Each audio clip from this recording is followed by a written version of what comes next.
Good afternoon and welcome to this virtual meeting of the Development Panel of Allerdale Borough Council. My name is Lee Jardine and I am the Democratic Services Officer, and for the purposes of this meeting, I'm also the host. I will be assisting the committee with the use of technology to manage the process of the meeting. I will not have any control over the meeting and the meeting will not begin until instructed by the chair. This meeting is currently being live streamed on YouTube and recording will be made available afterwards. Everyone who is indicating they are attending the meeting has now joined and the meeting is now locked. Shortly, I'll hand you over to the chair, but first, introductions. Can I ask the attendees to introduce themselves, starting with members? Councillor Armstrong. Councillor Cadell Armstrong, Harrington and Saltervick Ward, Councillor. Councillor Coburn.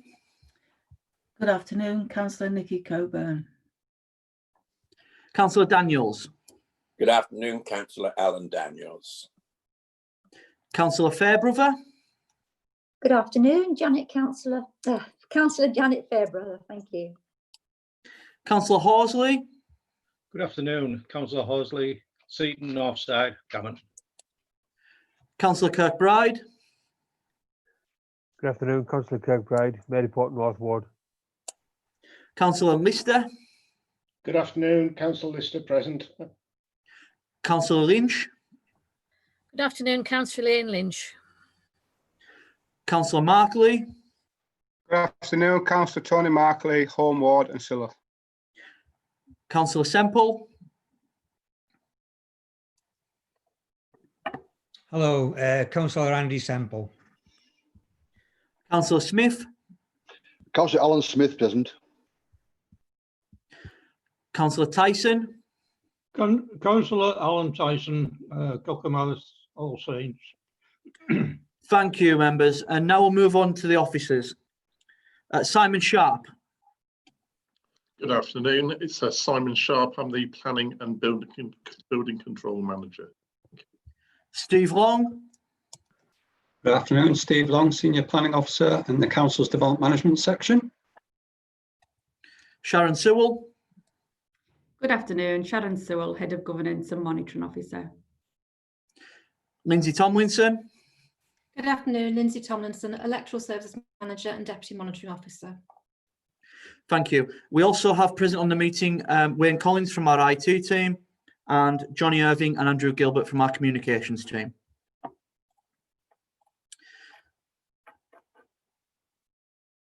So thanks all for your introductions. To speak during the meeting, please can members use the raised hand icon to indicate they wish to speak and only speak when requested by the chair. Once you've finished speaking, please can you lower your hand.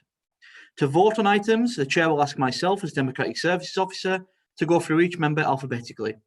Each member will reply with their name and I vote for, against or abstain. I will now formally hand you over to the chair to start the meeting. Thank you.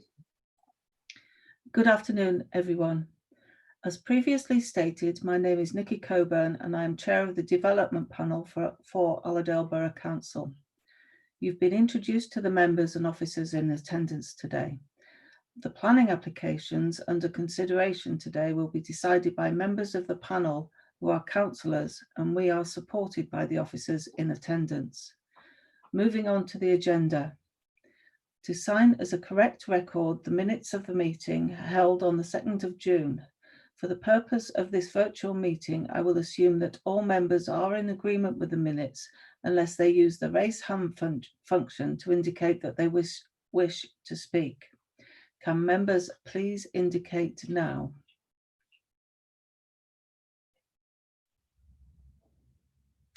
Right, no one's indicated, so thank you. The minutes are approved. Do we have any apologies for absence, Lee? Thank you, Chair. Yes, we have apologies for absence for Councillor Mumby and Councillor Granger. They are replaced by Councillor Lister and Councillor Markley. Thank you. Okay, declarations of interest. Please use the raised hand function to indicate if you wish to make a declaration, or if it becomes apparent during consideration of the application today that you may have an interest, please declare it at that point. Councillor Lister. Thank you. I would just like to draw attention that I'm the borough and county councillor for Bromfield. Thank you. Thank you, Councillor Lister. Sharon, do you have anything to add there? Thank you, Madam Chair. No, that's absolutely fine. Councillor Lister was just advising of his parish and town council membership. There is no pecuniary interest there. So my understanding is Councillor Lister will remain in the meeting. Is that correct, Councillor Lister? Thank you. Councillor Lister, for the record, indicated yes. Questions? Lee, do we have any questions? No questions have been received, Chair. Okay.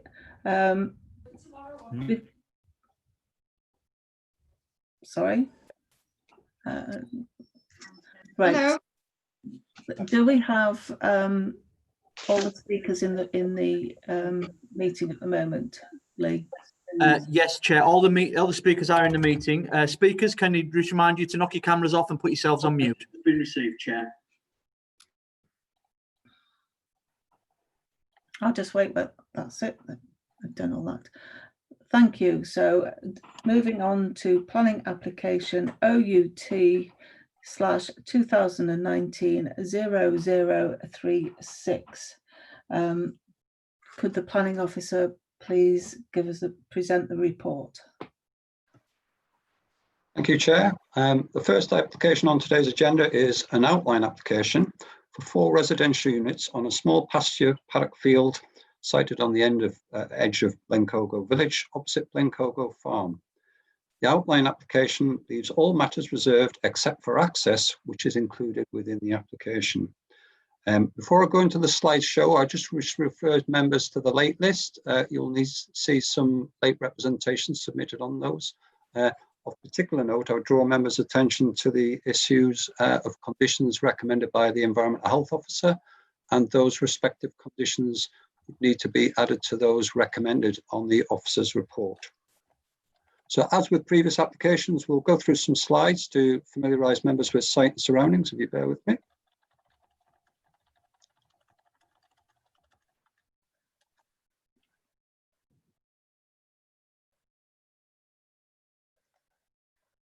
Can I just check that members can see that screen? Excellent. Yes.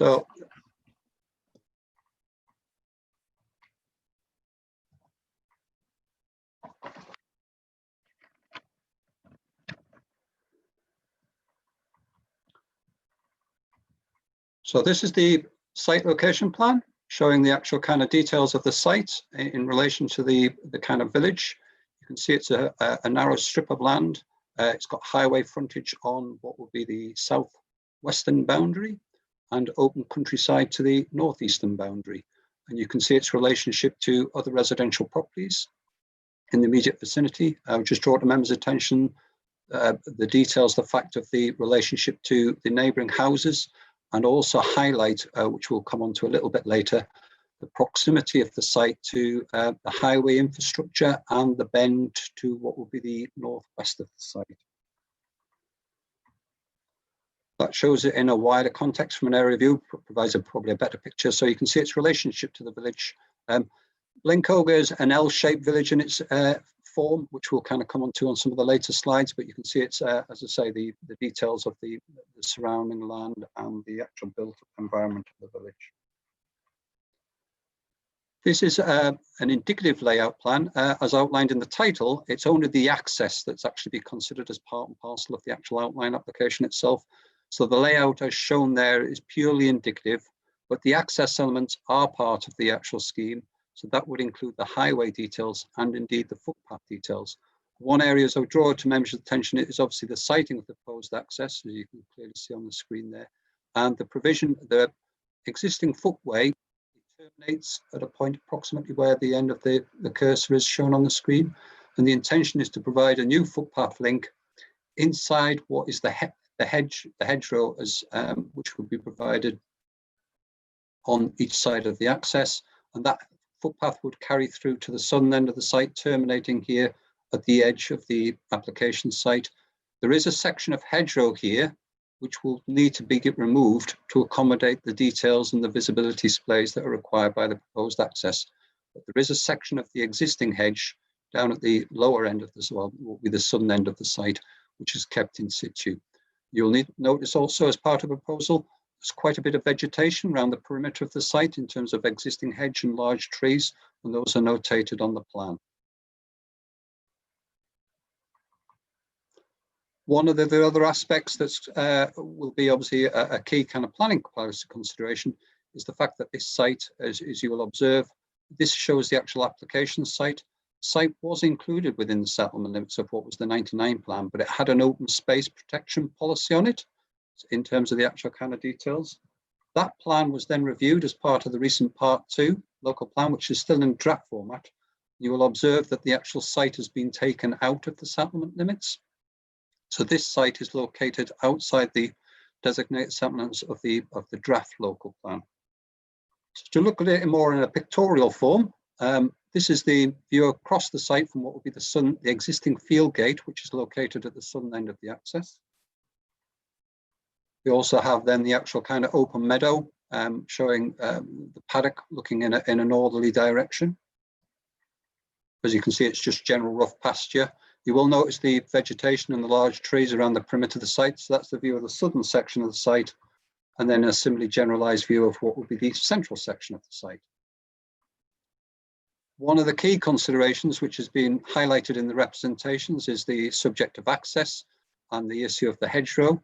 So this is the view on the opposite side of the road from the access, showing the view looking in what will be a southwestwards direction, looking down the sight lines. And then similarly, one of the key considerations is the visibility display. That is the existing visibility display looking in a northerly direction, heading up towards the junction and the bend. And that is the visibility display looking in a southwesterly direction, once again. So you can see the general kind of character of the street at that particular location. One of the other aspects that's being raised in the representations is the proximity of the bend in the village. Blencogo is an L-shaped, linear-shaped village. And at the corner of the L shape is this sharp angle bend, as you can see. And that also, highlights the actual terminus of what will be the footway, which is located around the edge of the carriageway. So the intention would be to extend the terminus of this existing footway link through the grass verge that you can see in that picture there, and then cut up through the actual hedgerow. So that's the proposed means of the footpath link. And then similarly, there's an existing field access at the southern end of the site, and it's understood that this is an area of common land, and the applicant would intend to terminate his footpath just on the edge of the application site, inside the application site. And then you will notice one of the characteristics beyond the south is that there is no further footways beyond the actual kind of edge, that part of the site, and it's just grass verges with no further footway. So that concludes the presentation of the slideshow. Just to familiarise members also with some of the other details, the intention is also to show some videos.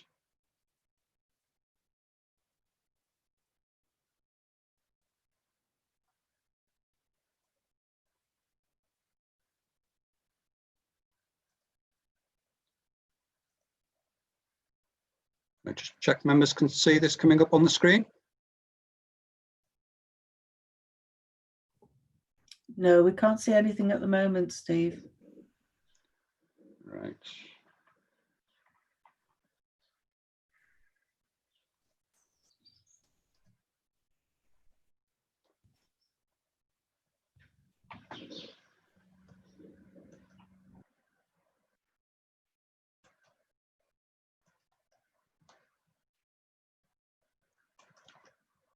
We'll try again. Can anyone see that? I think you're getting there. We can see you with your cursor over road frontage number 1. Road frontage number 1. So that's the general overall view of the that part of the site. You're not actually playing it. I think you need to double click on it. We'll try a different one. Can members see that? It's not loaded just yet. Just give it a minute. Sorry, Chair, I'll try and assist Steve if I can. Steve, if you want to unshare your screen, I'll try and share mine.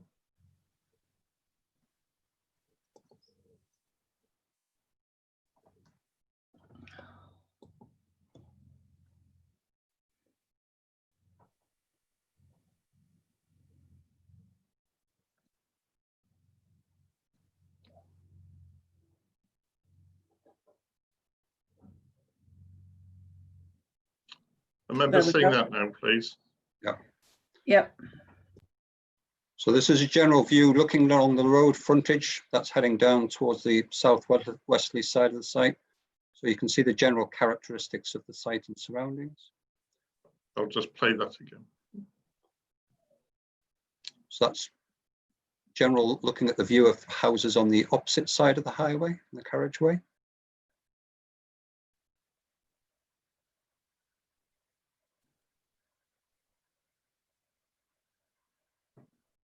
And then this is, once again, looking in a northerly direction. This shows the hedgerow frontage of the site, the southern end of the site.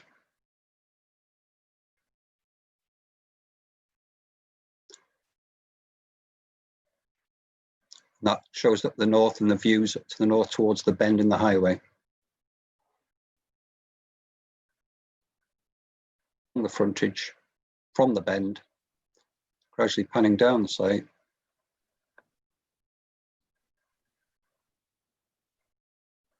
There's a slight gap in the hedge where the tree was, and then that's looking to the south.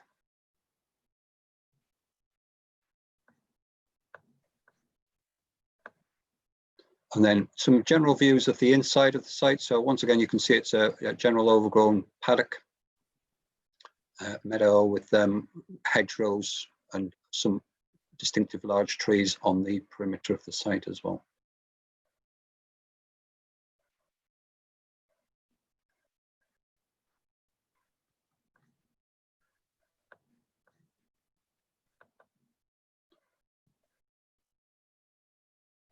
That's a general view from where the gap is in the hedgerow. So you can see a general overall plan. So you can see one of the aspects and characteristics which has also been submitted in the representations is that the land levels slight rise as it actually goes up in a northwards direction. So whereas at the field gate, it's relatively level with the land, it does increase in height above the height of the carriageway as it progresses in a northward direction.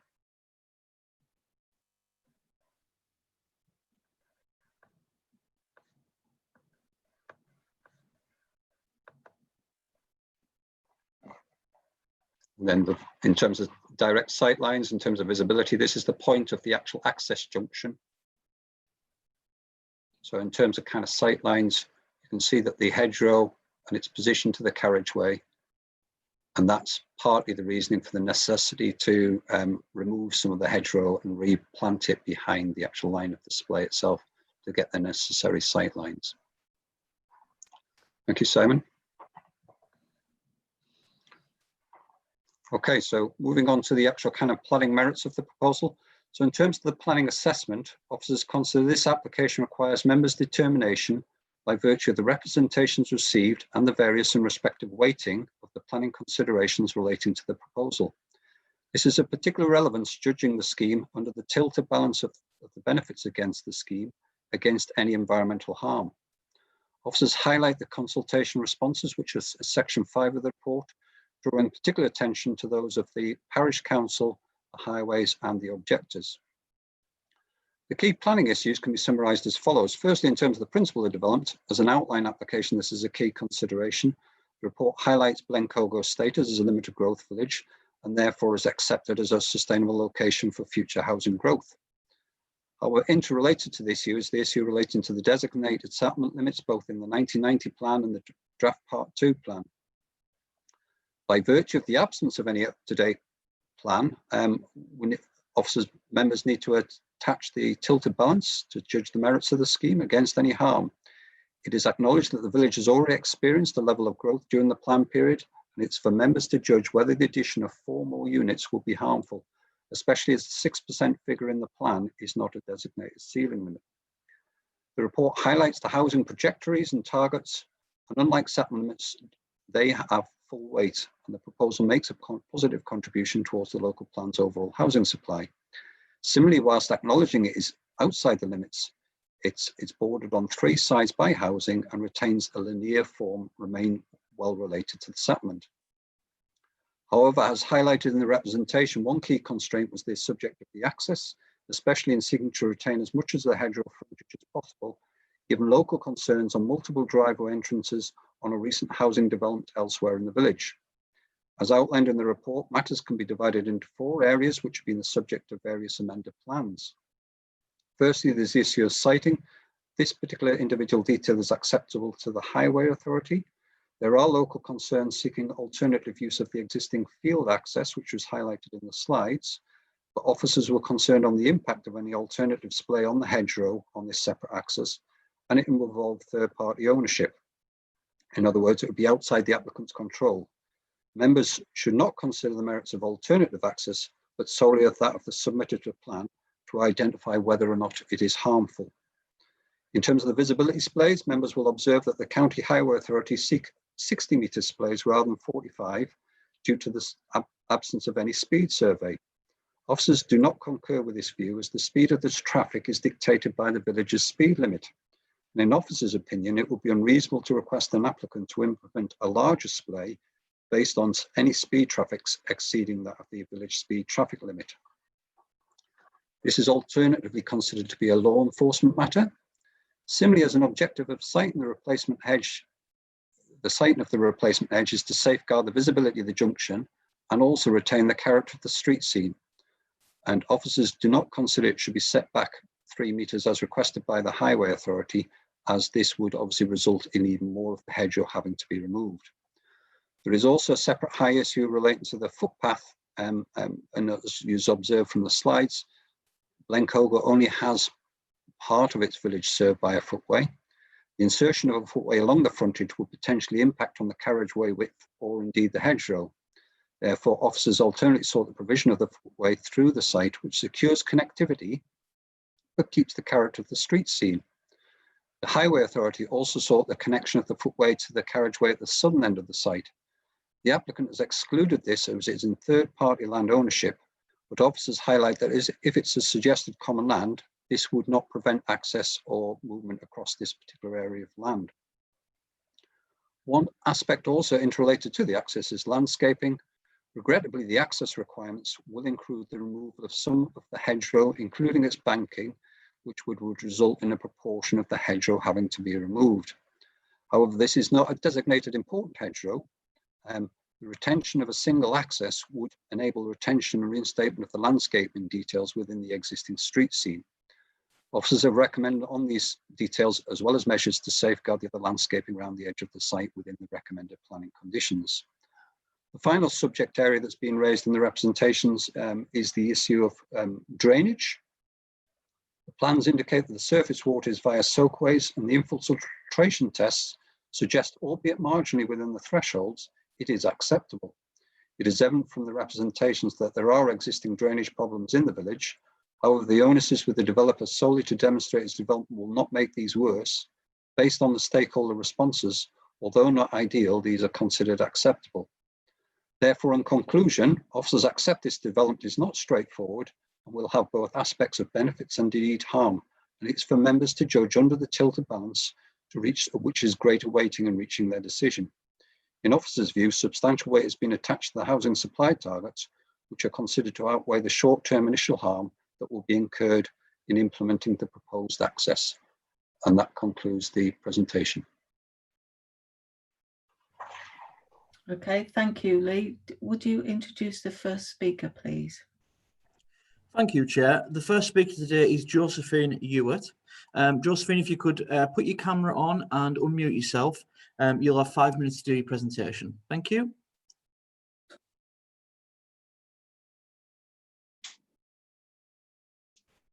Hello, can you see me? Not at the moment. All right, hold on. I do have your letter in front of me, though. Sorry about this. I'm a bit of a novice with this.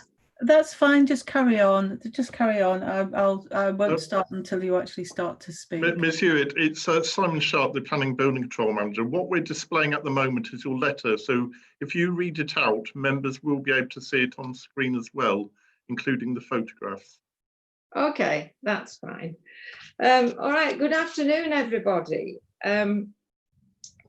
As a resident of number 1 Blencogo Farm Cottages, I am submitting my concerns about the proposed development to this meeting. They are as follows. The development is a departure from the current local plan and the revised local plan due to be ratified on the 22nd of July 2020. My second point, the access to this proposed development will seriously affect my and my neighbours' properties and place road users at a greater risk of harm for the following reasons. And I have now 9 points that I'm going to discuss. It is opposite number 2 Blencogo Farm Cottages at one of the narrowest parts of the road. The proposed development is at least 1.1 metre above the road level. The third point, it removes a better section of existing hedge. The road floods, and I'd like you to have a look at the picture, which was taken on the 17th of June, after 5 minutes of heavy rain outside number 1 and number 2 Blencogo Farm Cottages. The next point, point E, the runoff increases the potential of flooding to Blencogo Farm Cottages. The next point, the nuisance value of car headlights illuminating existing properties. Next point, the planning office states that the visibility display of 45 metres by 2.4 with a 1.12 gradient meets the county standards for a 30-mile-per-hour road, thus dismissing the county highways officer's recommendations, which on safety grounds is of a 60-metre display by 2.4 metres with a 1 in 20 gradient over the first 5 metres. Also, hedge realignment 3 metres from the carriageway, as no speed check has been done. I'd like you to look at the next picture, which will show the loss of traditional hedgerow and wildlife habitat. Approximately 70 metres of hedge will be destroyed. My next point, I understand that the applicant has made no approach to the parish council regarding the utilisation of the current field access. A covenant for an annual fee may be possible, thus permitting access across the common land. This access results in less destruction of hedgerow, water runoff to a functioning highways drain, takes it away from the dangerous bend, land levels are lower, and most, if not all, objections would be withdrawn. My next point, number 3. Those living locally know the road dangers, volume, the type, the speed of traffic. The last thing we need is a new, potentially fatal access. I'd like you to look at the next picture, which shows a silage trailer at silage time, taking up all the road space at exactly where the access point is going to be. My next point, number 4, the infiltration rate. See a letter 26th of May 2020 from United Utilities, is far from ideal, resulting in the drop in density from 5 dwellings to 4. United Utilities appear reluctant to allow surface water connection to their system. Problematic if the applicant obtains outline consent, then increases density later. To sum up, I feel that this development falls way short of the correct criteria. The access point, if positioned in the right historic entrance, would not be disputed. May I respectfully request, in the light of the considerable road safety and flooding concerns, that the panel members make a site visit before determining the application. Perhaps also look at a nearby recent development in the village, which has caused destruction of hedgerow and multiple access points onto the road. This concludes my presentation, and thank you very much for your attention. Josephine Hewitt. Thank you. Do we have any questions for this speaker?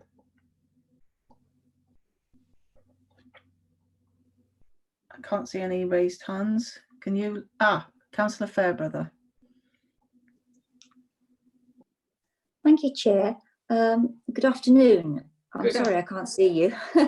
I'm interested to know the road that goes down past, the road that goes down past your cottage.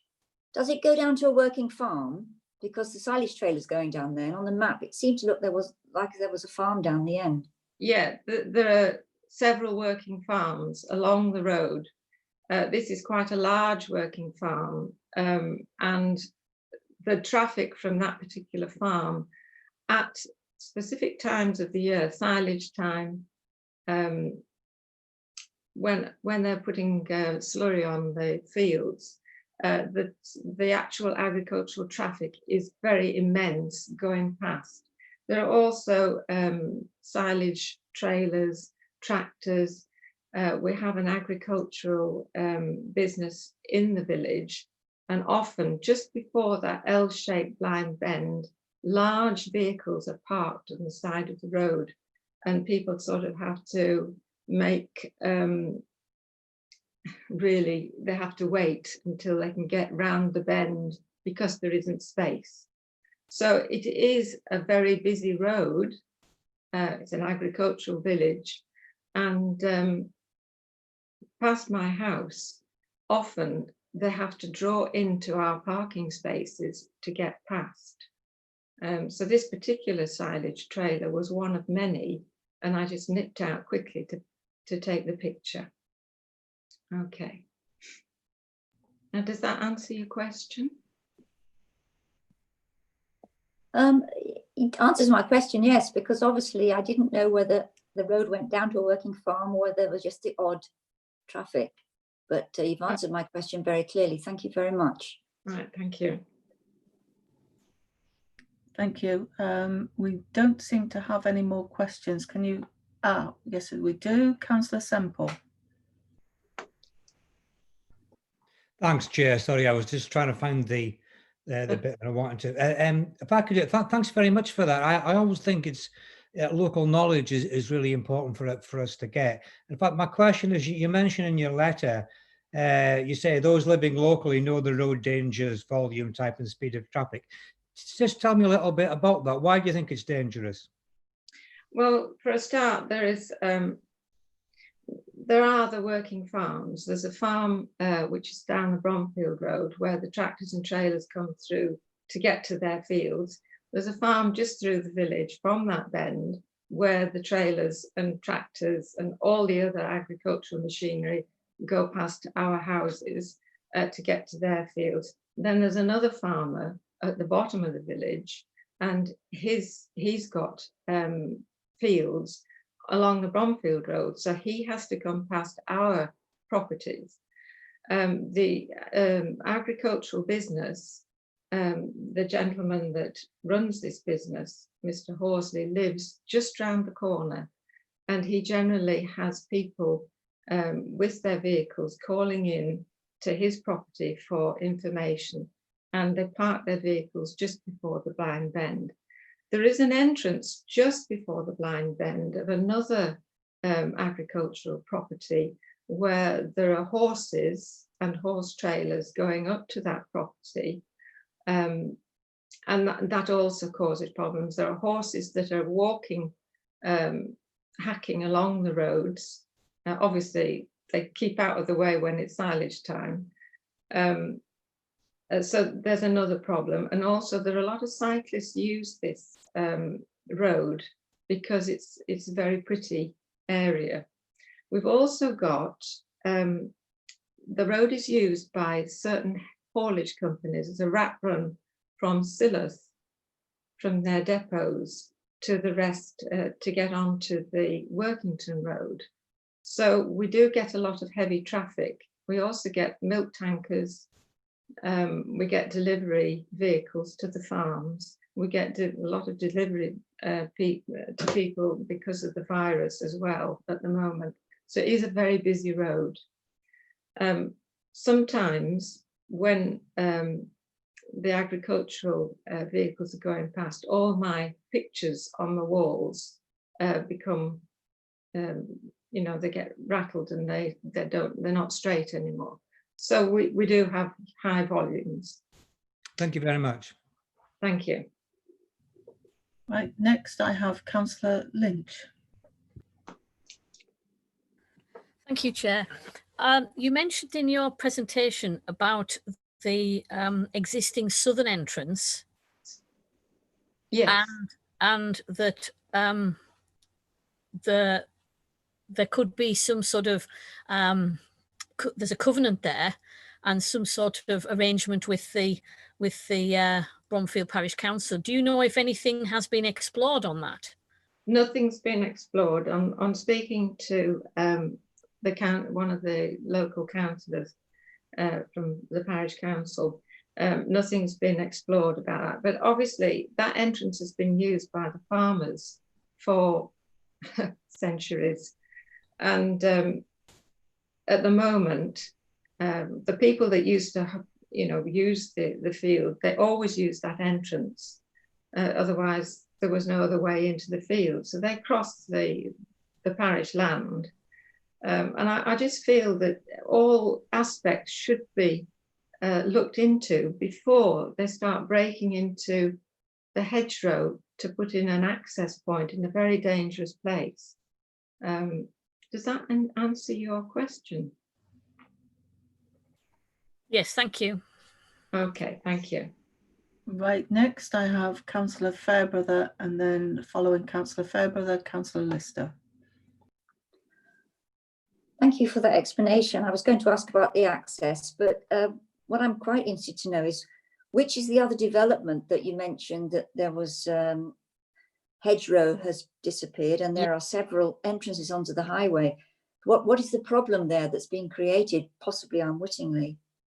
Well, at the beginning, that land was sold for development, and the plans showed that the developer had to do an internal road. Now, this internal road was never done, and each house has now an access onto the Bromfield Road, which is just up from the village green. And each access is through the hedge and has caused destruction of the hedgerow. So we've got 7 access points when there should only have been 1. And this is... Excuse me, we've just got to consider the planning application in front of us. Okay. So if we could just stick to that, please. Thank you. Thanks for your answer. Councillor Lister. Thank you, Chair. I was really just want to go back to where we were talking about the traffic, and we've got to be aware that this is a country road, and now it's being used by articulated lorries. And another point I think I would like to make is, when we're saying it's a busy road, it's been mentioned being a busy road. It's not busy if you compare it to any road in a town. You could go 5 minutes without seeing a vehicle.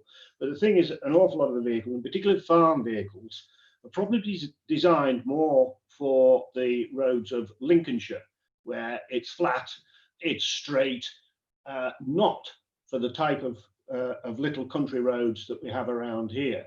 And so that I think is is a bit of a consideration. You know, it's the size of the articulated lorries on the little roads, the milk tankers, the amount of farm traffic, but it's the size of the farm traffic nowadays compared to what we had. Thank you very much. Was that a question for the speaker, Councillor Lister? It was a point of clarification for some of the people that don't live in the countryside. Thank you. As we don't seem to have any more questions for the speaker, thank you, Josephine Yurt. Well, Lee, thank you. Thank Lee, you very much. could you introduce the next speaker, please? Yes, Chair. The next speaker is Adrian Cousins. If you switch your camera on and your mic on, you'll have 5 minutes. Thank you. Good morning, everybody. Good afternoon, even, everybody. I hope everybody can hear me. Thank you very much. I'm just going to pull my presentation up so I can speak to you. Here we go. Right, good afternoon to you. The following comments and the few slides that I've got are submitted on behalf of myself and my wife Elizabeth Cousins, and we live at Laurel Grove, Blencogo, so that's the first property just to the southeast of the development. So on slide 1, the slide shows the proposed development in blue, roughly, and both United Utilities and the Highways Authority note that the SUDS development infiltration results are, on the extent of acceptable, and far from ideal. The adjacent highway, which is highlighted in orange on the plan, is all drained into a single 6-inch 150mm outfall between Laurel Grove and Piper's Waite. That's numbers 28 and 29 that you can see on the plan there. And we're concerned about any further water leaving the development site and draining along the highway because the flooding issues already exist. And Joe's mentioned them. During periods of heavy rain, and I don't mean exceptional rain or 1 in 100-year events, that outfall capacity is often exceeded and flooding results such that the water gets to a depth of about 18 inches, blocks the highway, and it floods the driveway of Piper's Waite and through our garden at the same time. And at its worst occasions, it's got to within an inch of the Piper's Waite threshold. So we're very keen to see that no more water ends up on the highway. Could I have slide number 2, please? This picture shows the extent of the highway, which drains into that single 150mm outfall pipe. All the carriageway that you can see in both long distance shots, which is around about 220 metres, results of over 1,000 square metres of tarmac. And we're keen that the development doesn't discharge, particularly once the SUD scheme starts to silt up, which is likely to happen sooner rather than later because of the fact that it's just on the edge of acceptability rather than well within. Slide 3. This photo, which I took earlier in the week, shows the groundwater and just shows the fact that it's slow to percolate away, and it really confirms those infiltration tests. The picture is of our adjacent field, so it's the field immediately to the right, if you like, on the plan, to the east on the plan, which has similar levels to the proposed development. So you can see how it goes up just to get access into the field there. And we don't want to see those groundwaters rising any because we have a concern that they are going to adversely affect the foundation of the barn, which is right next door on the loaning. Slide number 4, please. To alleviate concerns, we welcome a condition that specifically requires adoption and maintenance of any SUD scheme by the local water and sewage company via the Section 104 agreement, if we could, rather than leaving it to a developer who we're concerned will walk away, or individual homeowners, which is as per the Cumbria Design Guide.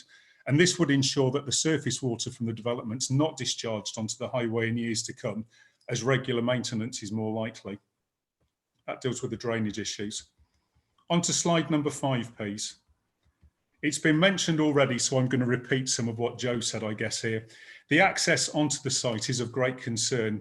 The present gated access crosses unregistered land, which we do not believe is in the ownership of the applicant.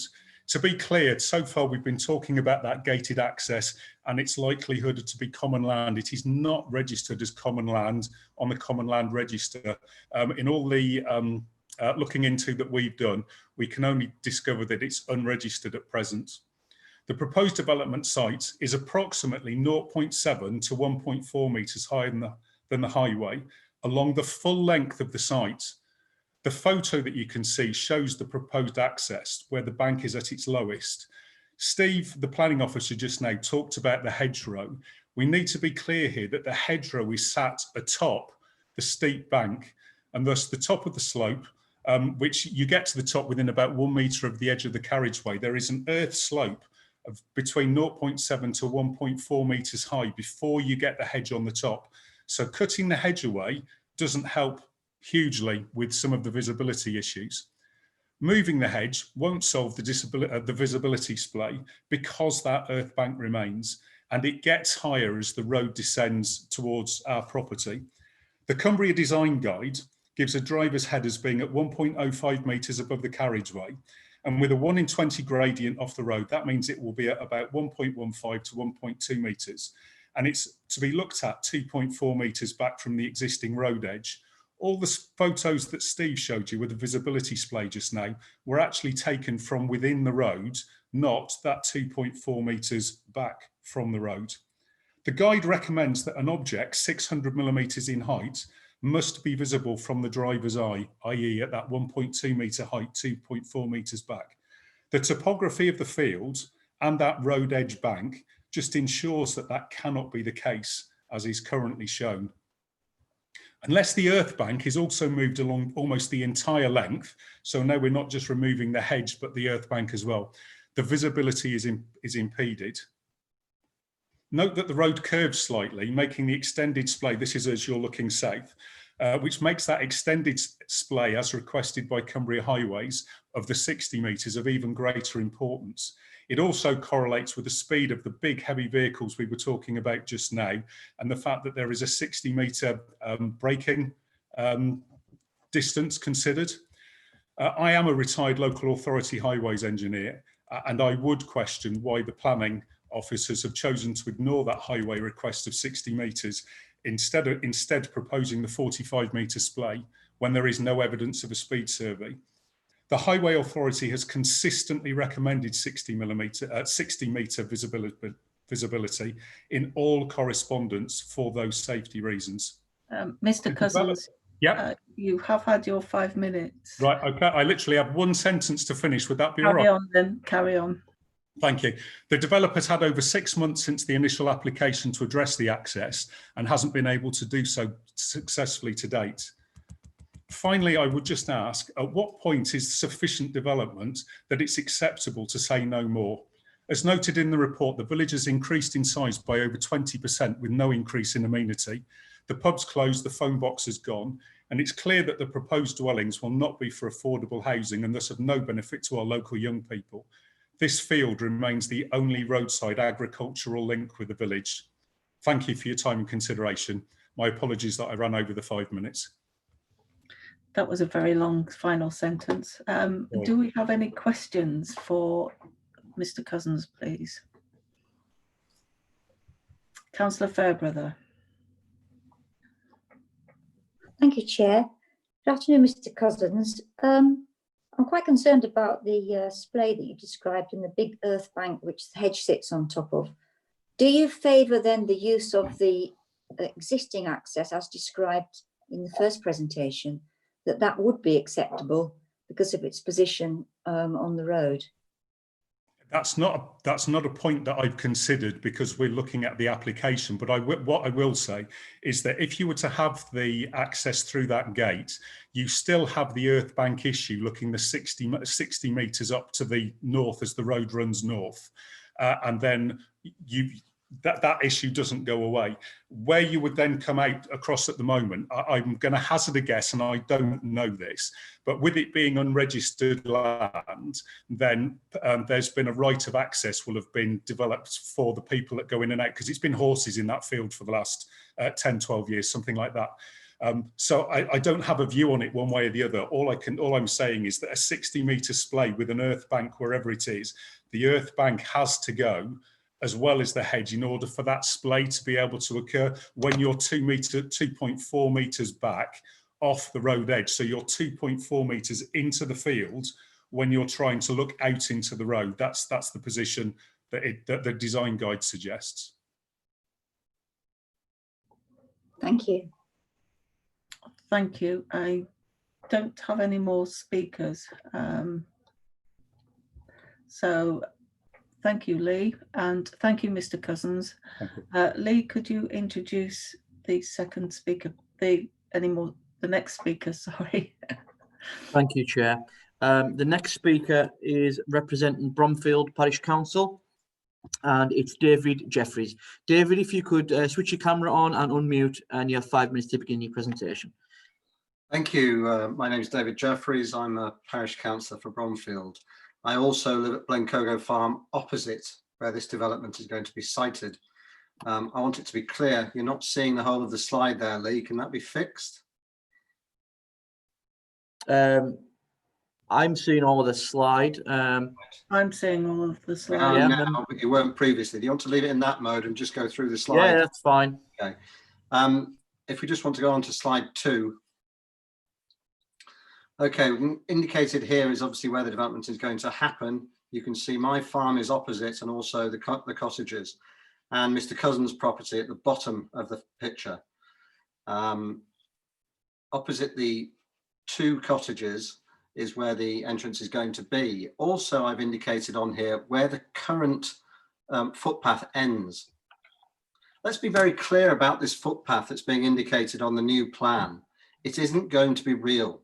In all the discussions I've had with everybody at Allerdale, this footpath isn't going to be instated as proper footpath.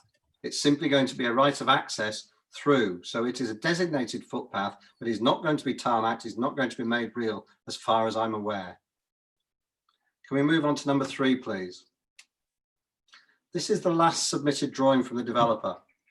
This drawing does not represent the fall of 1 in 20 as recommended. This is a misrepresentation of this plan development at this point. We can see here, though, clearly indicated is the footpath that will not actually exist. It needs to be very clear here that this footpath isn't being built. Can we move on to slide 4, please? This letter you'll be familiar with is from Highways to Planning and asking for the 60-metre splay and not the 45-metre splay, which is up for discussion at this point. What this means in actuality is that the entire hedge will need to be taken out. Because of the height of this development, this will not actually, it just isn't true that this hedgeway can be taken out in small sections in order to allow the visibility that's necessary for this access. The gradient of the access should be 1 in 20, pointed out here in the letter of the 26th of the 5th. Can we move to my next slide, please? This further points out the gradient access should be 1 in 20 for the first 5 metres, and this should be identified on the drawing. It is not. That drawing misrepresents this development at this juncture. The proposed rear-line hedge should be a minimum of 3 metres back from the carriageway, including the access bell mouth, to secure the intervision of manoeuvring vehicles and pedestrians on the rear-line footpath. There is no footpath here at this point in time. It's quite a busy piece of road. There's no footpath. People do take their life in their own hands when walking up through this section of the village. The rear-line footpath through the site should be extended back onto the carriageway edge of the public highway through the gateway adjacent to plot 4, securing the right of way. As I've said, I don't believe this footpath at this point is actually being built. The above points should be included in any approved scheme. Highways are making very clear what they recommend here. Can we move on to my next slide, please? This is self-indicative. In principle, we don't object to development in the village. However, the last development in the village, which was built by Latimers, does have separate accesses to each house. In its initial form, this was supposed to be one access behind the hedge with access to the properties from the one access through a small amount of hedge being taken away. That didn't happen. Anybody visiting the village will see that. We're very concerned that what's going to happen here is that the entire hedgerow is going to be removed. Speed of traffic around this bend is considerable. It's all right having a speed limit, and as you say, the governance and policing of that speed limit is also then drawn into question. However, let's be real about this. It's the point of the village where several roads come together and people do speed around that corner. Next slide, please. The reason the developer's trying to push this through at this point in time is because I believe the Allerdale plan is up for change very shortly. I mooted July the 22nd, I think the Allerdale plan is supposed to be changing to a different plan. And I'm told, I haven't been sent anything about this, I did make inquiry, that the new Allerdale plan will actually make the weighting on this development different. That's why it's being pushed through right now. Had Corona not come along, perhaps that would have already happened and the new Allerdale plan would be in place. But at this juncture, it isn't, and it's had to be considered under the current plan. Under the new plan, the weighting will be different. I just like to plant that in people's heads. Next slide, please. I think it's self-explanatory. On the left is where the current owners park outside their properties and there's a car passing. That's where the access is going to be on the right of that first photograph that's on the left. On the right-hand photograph, the van is parked at the centre of the proposed entrance, the proposed access into the field. Firstly, that's over 1 metre difference in height. Secondly, look at the height of that current hedge plus the ground and the van. It makes it very real and very apparent. And both Joe and Nellie park outside their properties. It's an accident waiting to happen. Next slide, please. That's me looking very photogenic. That's at the centre of the proposed access. Look at the visibility and look at the height. The visibility to that corner is not going to be able to be seen unless the entire hedgerow is taken out. Let's be very clear about this. Move on to the next slide, please.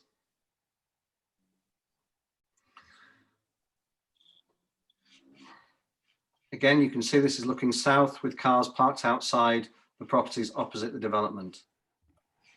You can see I'm stood at the centre of where the proposed access will be. You can see how tall the hedge is. You can see how tall the banking is underneath the hedge and how much of it will need to be removed realistically to allow for this access. Next slide, please. Mr. Jeffries, you're well over your time. Okay, I'll quickly rattle to my conclusion. If we go to slide 14. I don't need to say anymore. You can see the water issues there. Can we move down? My conclusion. Okay, there's the banking height and in conclusion. I'll just read them through if I may. Is that okay, Chair? I'm giving you a lot of leeway here, but yes. Okay, thank you. The last submitted drawing does not represent the development under consideration, and I consider this to be misrepresentation. Neighbours opposite the development will be highly impacted. A speed survey has not been carried out simply because it's a 30-mile-an-hour zone, and I don't think that's sufficient. The site access is not tenable and will be dangerous. The footpath is a figment of everybody's imagination, and it should be made clear that this is not being built. It's not physical. The development will not fit the primary remit of the new Allerdale plan. The recommendations and stipulations re drainage, splay, hedge removal, relocation need clarity, since currently they are not reflected in the application's drawing, and this should be done before consideration is given approval or approval is given. Without a site visit, see the issues at hand clearly. Further clarification re the site, in particular reference should be made to the Highways Department's letter 25/6, and the associated drainage issues should not be supported. It should not be supported in its current form. When there is an accident because of this site being put forward, who will be responsible? Who will be held responsible for this, given that there is so much against it? Thank you, Chair.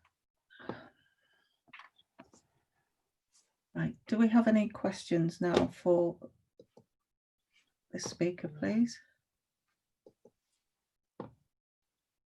Got Councillor Fairbrother. Chair, sorry to interrupt. We appear to have lost Councillor Daniels. How long has he been lost? I think it was just for the end of that presentation. Shall we have a quick break then? While we get back in the meeting, yeah? Yeah, yeah. Yeah, So speakers, can you just, we'll come back to you, Mr. Jeffries. We just need to have all the members on our meeting. So if everyone can put their cameras off and mute themselves, we'll resume exactly at the same point.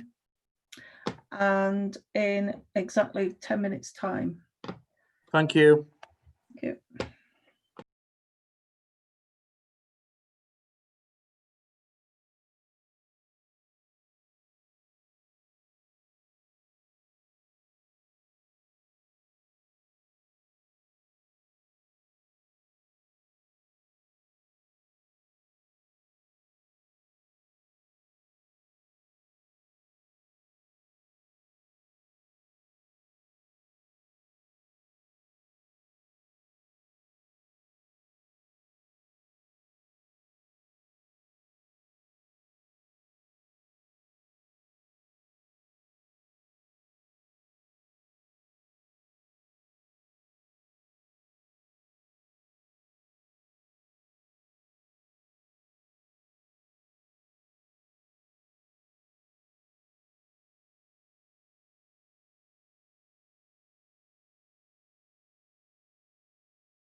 Thank you for getting back to us, Steve. Right, we left it as questions to the speaker, which is Mr. Jeffries, and the first question was coming from Councillor Fairbrother. Hello, I'm back. I'm here. Thank you, Chair. My question concerns your point about the footpath, which you seem to say just wasn't going to happen. Can you explain what you mean by that? Is it because the whole hedge will have to come out? The drawing seems to show a path there. I didn't quite understand what you meant by that. I think if you ask Mr. Long, you'll find that the footpath is indicative and will not actually be made, i.e. put in and tarmacked in as a proper footpath. So I need to ask Mr. Long, you think, to get my answer? Yes. Okay, thank you. I will. Right, next question from Councillor Markley. Thank you, Chair. I'm not sure if this question is to be answered by this gentleman or maybe later on, but it is a comment and a question. My understanding is I know the area extremely well. I've gone through it 1 times, and I know the road widths, etc., etc. I just wonder what anybody can tell me the differences between this piece of road, because you quite rightly said, Blencogo is of a lineal disposition with an L-shaped, and right down the other side of the town, the village, there is houses built either side of the road with the same width road. And I just want to, anybody can tell me what the difference is between that side and this side. And there's only going to be 4 developments on, so it's not going to be as if it's going to be fantastically busy and have a whole lot of more traffic, because it is a rural area, you know, that side of the road is just the same. Councillor Markley, the problem you've got here is that wherever else you look within the village, there isn't an uplift of 1.5 metres of land, and then a further rise of 2 or 3 metres of hedge. Anywhere else throughout the village is flat and level ground. If you can name me one piece of the village that actually has a height issue in the same way that this development will, then I'm happy to take it into consideration.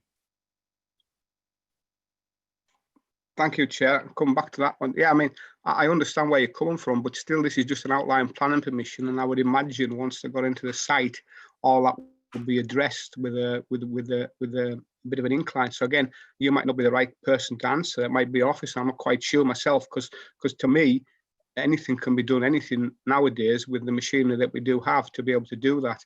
And if that is going to be of a concern, I would hope that that was addressed. Okay, I think still that the entire hedgerow will need to be taken out to make this access safe, is my view. And as I say, I think the drawing that is currently under consideration is misrepresentation anyway. Thank you. Right, I do know that we've got Councillor Fairbrother waiting, but I just want Councillor Daniels to know that I will ask him if he's got any questions before we move on. So next I've got Councillor Fairbrother.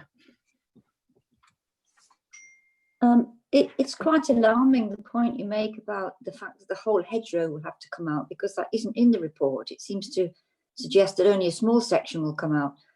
And despite what Councillor Markley says, whatever you do with machines, if the whole hedge has to come out and the whole bank has to come out, that is a particular environmental disaster. After all, in England and Wales, we've lost 1/3 of our hedgerows within a decade or two. So for Blencogo, do you think this will be an absolute tragedy? Should that hedge have to come out just so that people can drive out from a development with 4 houses? Just to be clear, the highways have pointed out a 60-metre splay, and planning have talked about a 45-metre splay. The length of an individual, I think the entire length of that field needs to be taken into account, but I believe that 70 metres would take out something like 2/3 of that hedgerow.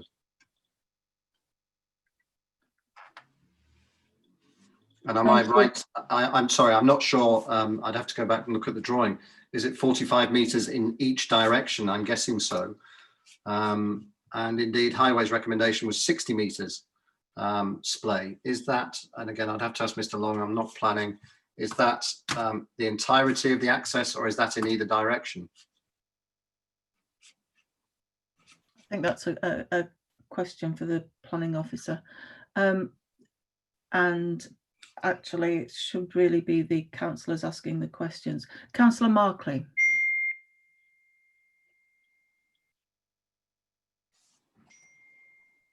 Thank you, Chair. Yeah, just wasn't unmuting when I clicked it. So thank you, Chair. Yeah, if everybody goes to the document, it says in the summary there that the recommendations one, on balance, despite the comments of the Highway Authority, the proposed details are considered acceptable with appropriate visibility displays reflecting those for the village benefiting from a speed limit.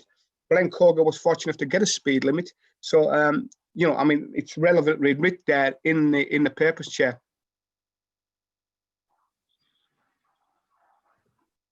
Okay, thank you. Right, before we move on, Councillor Daniels, do you have a question for Mr. Jeffries?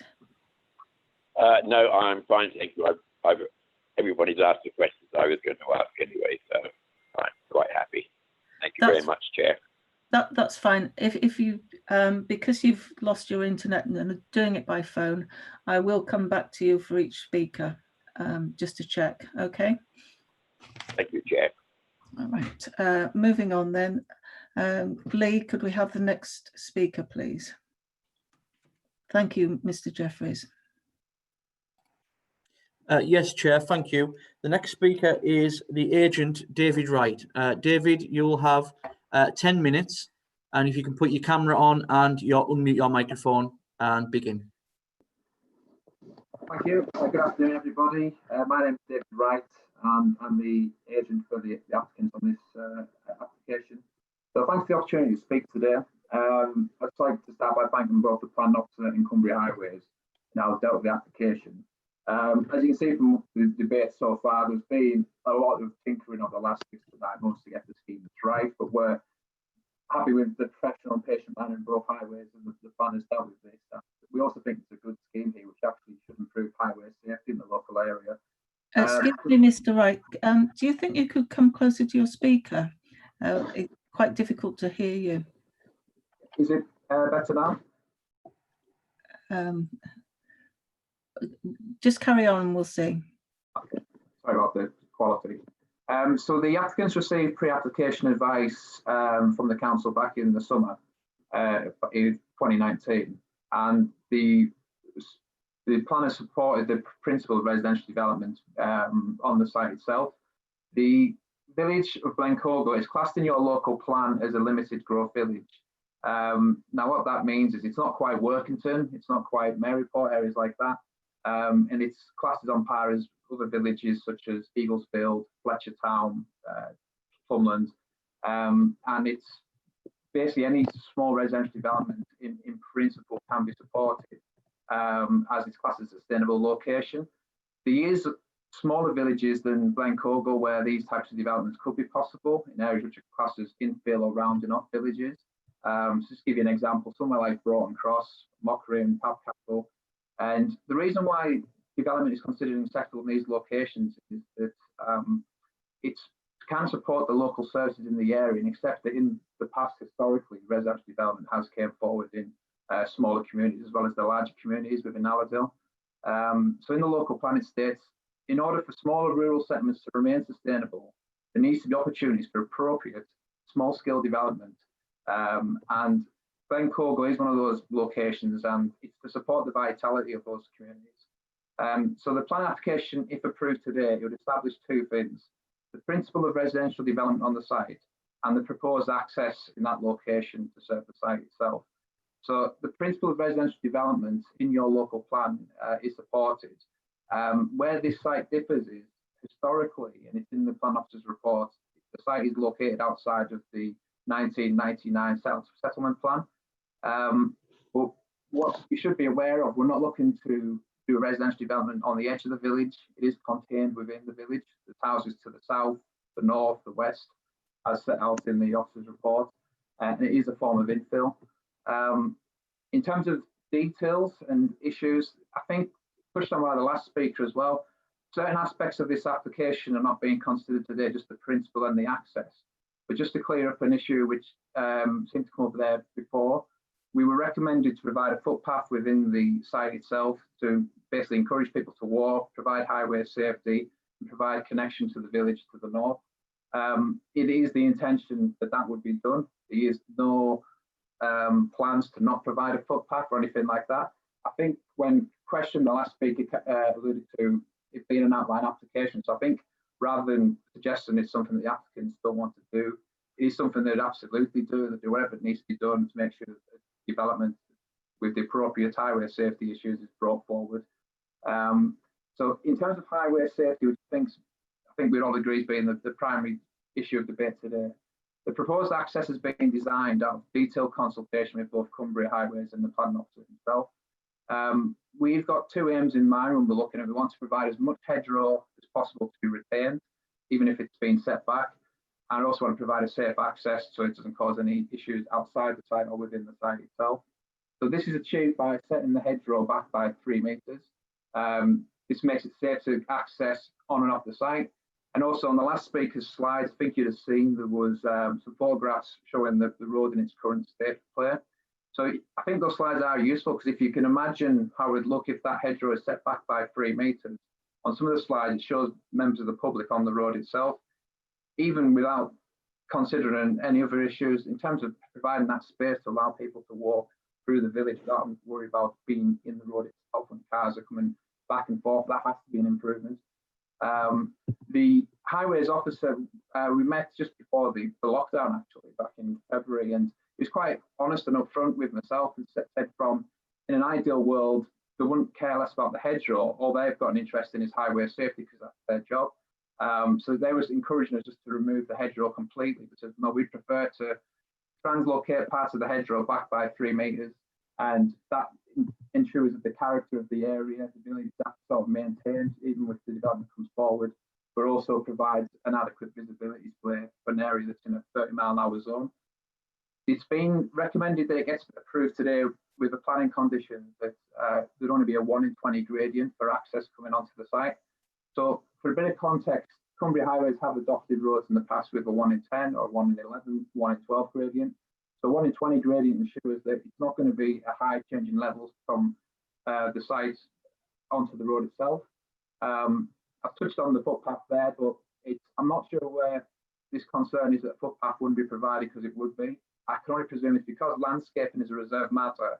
It's maybe a point that the hard and soft landscaping details would be submitted with a reserved matter. But if there was any doubt or any concern about that, we'd have to agree to any further conditions if you want to give delegated powers to the officer. The alternative accesses that have been mentioned by some of the speakers today, I think it was said at the beginning that these aren't material planning considerations and shouldn't be considered too much today. But I just wanted to touch on a couple of points that were made and just give a bit of context. We did explore alternative accesses onto the site itself. Naturally, because there's an existing access to the south of the site, that was one of the areas we looked at. The issue about that wasn't down to common land or about who owns the land or not. It also involves the hedgerow. So to provide an access today is a lot more stringent than providing an access 50, 60 years ago. So a lot of the hedgerow would have to be removed again to have an access from the south of the site. It just wouldn't comply with modern standards. So this access in its current location is the area that will retain the feel of the area, provides the hedgerow still on the site but set 3 metres back, and it, in my opinion, is the best place for highway safety to be addressed as well. In terms of any future amendments of the site, I think one of the objectors mentioned about potentially more dwellings could come forward in the future or the hedgerow could disappear. That wouldn't be the case. That's why the plan officer wanted to make sure that that plan showing the hedgerow as it is would be an approved document today. Plan permission was granted. The general point I just want to make really is I think we can all completely understand some of the residents that have objections that spoke today. People don't generally want to have any type of residential development near them. They'd much rather it to be a green field or just left as it is, which we completely understand. But we are looking at 4 houses, so it is a small construction, and the test is about the benefits of any scheme against the harm. So from our perspective, the benefits of a scheme like this, although it's only 4 new homes, I've seen a press release yesterday from the Prime Minister about build, and field now out the coronavirus, and quickly the opposition party said, no, it should be jobs, jobs, jobs. But in terms of bringing forward little schemes like this, they do have a big impact on the local area, and they are a positive as well. In terms of building 4 houses, the supply chain itself and outside of the construction industry, every house built in the UK on average creates 3.1 jobs. Therefore, for a small scheme like this, you're looking at the creation of 12 jobs being retained. A majority of them would be in the construction industry itself, so local builders and suppliers would benefit from the scheme coming forward. And it's, we need to build more houses in this country. Yes, we'd always look to build the bigger housing estates within areas such as Workington, Cockermouth, Maryport, but there is an area like Blencogo where we want to retain vital services in that community. And a small scheme like this, which is sensitive, maintains the hedgerow, we personally think it's a win-win. It isn't just that, though. It's a new homes bonus, council tax increases, and just bringing people that within the community, giving them a place to live, should be a positive. The planning officer's report sets out about the principle of residential development and how it could be supported. Yes, there's changes in the plan in the future, but looking at the plan through there, on balance, he asserts that it should be approved. I'd agree with that, obviously, but also it's not just that. We think that what's being put forward today, there's been a lot of work behind the scenes, and the hedgerow going back by 3 meters will make a difference. Apart from that, happy for you to answer any questions for any members, and thank you for your time. We've got questions from Councillor Lister. Thank you. You've sort of just answered the question, but I just want complete clarification that the whole existing hedgerow is to be taken out and a new hedgerow to be planted 3 meters into the field. Is that correct? In essence, yes. I think there is parts of the hedgerow which would remain in place because the one interact with the visibility display. The majority of the hedgerow would be set back by 3 meters. And when that would happen as well, it wouldn't be a new hedgerow or a domesticated hedgerow. It would be the existing hedgerow. I think one of the speakers before mentioned about the change in levels as well. It would be the entire hedgerow and bank would go back that 3 meters, just to make sure that you had the adequate visibility coming on and off the site. So you'd be using the same plants. You'd be sort of tearing them up and replanting them in the new line. Yeah. It's part of the character of the village, and although it's not a protected hedgerow or anything of that nature, we want it to be something that sort of rings true and is part of the character of the village. And if I may carry on, Chair, just a subsequent one. The footpath heading, let's say, in the southerly direction, it will be a dead end, will it? It'll just go up to the hedgerow where possibly there is the piece of common land, and it'll just come to a dead end there, yeah? Yeah, and it's current form. It's a good question, that though, Council, because we did look at the opportunity of providing a connection going right through the site from north to south, and that could maybe encourage people within the village to use it as a route through. However, I think there was a bit of reluctance for us to be asked to do that by the planning department on the basis that it would maybe considered too much of a responsibility of a scheme where there's only 4 homes coming forward. So it's been designed that the people who live within those 4 homes, they would walk into the north of the village, walk to the village hall. They can do so from the site. It doesn't necessarily encourage people to go from the south of the village into the site and across, but it's an interesting point, and I think it's something that if plan permission was granted, it's something that could be looked at by the developers if it was something that they thought added some merit to the scheme itself. And finally, Chair, please. It shows on the plan of the driveway in, the first bit, the curtilage out onto the road, that's shown as plain sort of grey, which I presume will be tarmac. And then again, heading south, adjacent to the footpath, it shows the road to be more gravel, hardcore. Is that how the finished surface will be?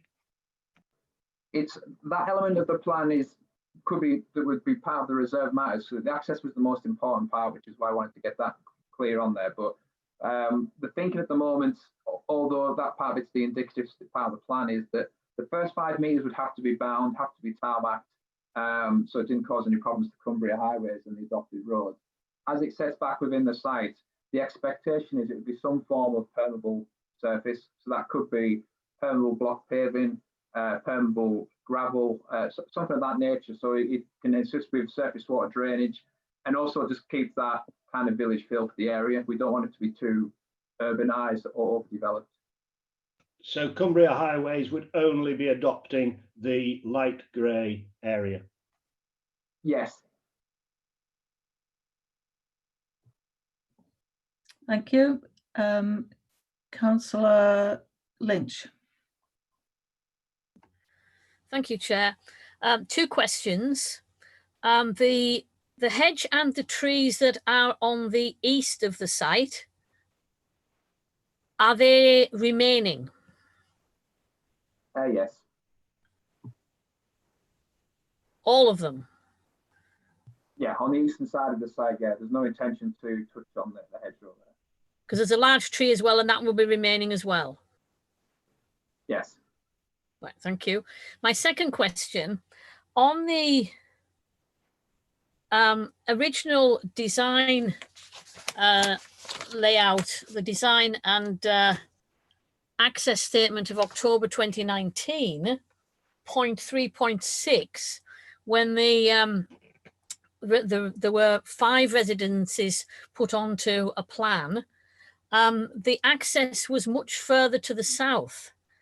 Why has that been changed and moved further to the north where the bend in the road is? What was why wasn't that? I can understand why you explained why the southern access wasn't considered, but this access on the layout, the indicative layout there, is further south than the present access that we're looking at. Why was that not considered to be acceptable? It's something you'd have to, and I think it's unfair for me to say we're not here, but Cumbria Highways, they themselves preferred the access in its exact location where it's at the moment. But you do raise a good point, because one of the local residents got in touch with us last week who lived opposite and said there's not an opportunity, the access to be a little bit further down, where you kind of alluded to there. What's being put forward today by the planning officer is it's outlined permission, but access is included as well. If we wanted to change the access in the future, we'd have to demonstrate to Cumbria Highways and the planning officer that it was safe, and also have to demonstrate that the hedgerow is going to remain intact roughly where it is at the moment in terms of the amount of hedgerow that's going to be set back. So I did say to them that in principle, if that's something we could look at in the future, we would. But where it's been, how the scheme's evolved over the last 6 to 9 months has been based on Cumbria Highways' preferred location, and that was their preferred location. So rather than question their judgment on this, we said, okay, we'll look at that. And then if there is any opportunities where they would change their mind in the future, we could maybe look at sending it a little bit further down.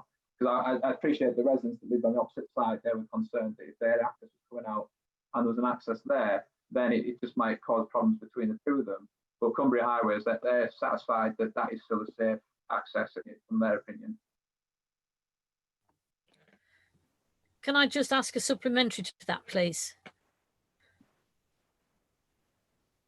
Sorry about that. I was having trouble with my mouse. Yes. Is it a quick one? Yes, it is a quick one. Yep. So the reason why you changed from the original with the 5 houses, the original access, to a one further up was because that was what Cumbria County Highways suggested would be the best, would be better than the one that you originally had in. Yeah, that's their preferred area to access the site.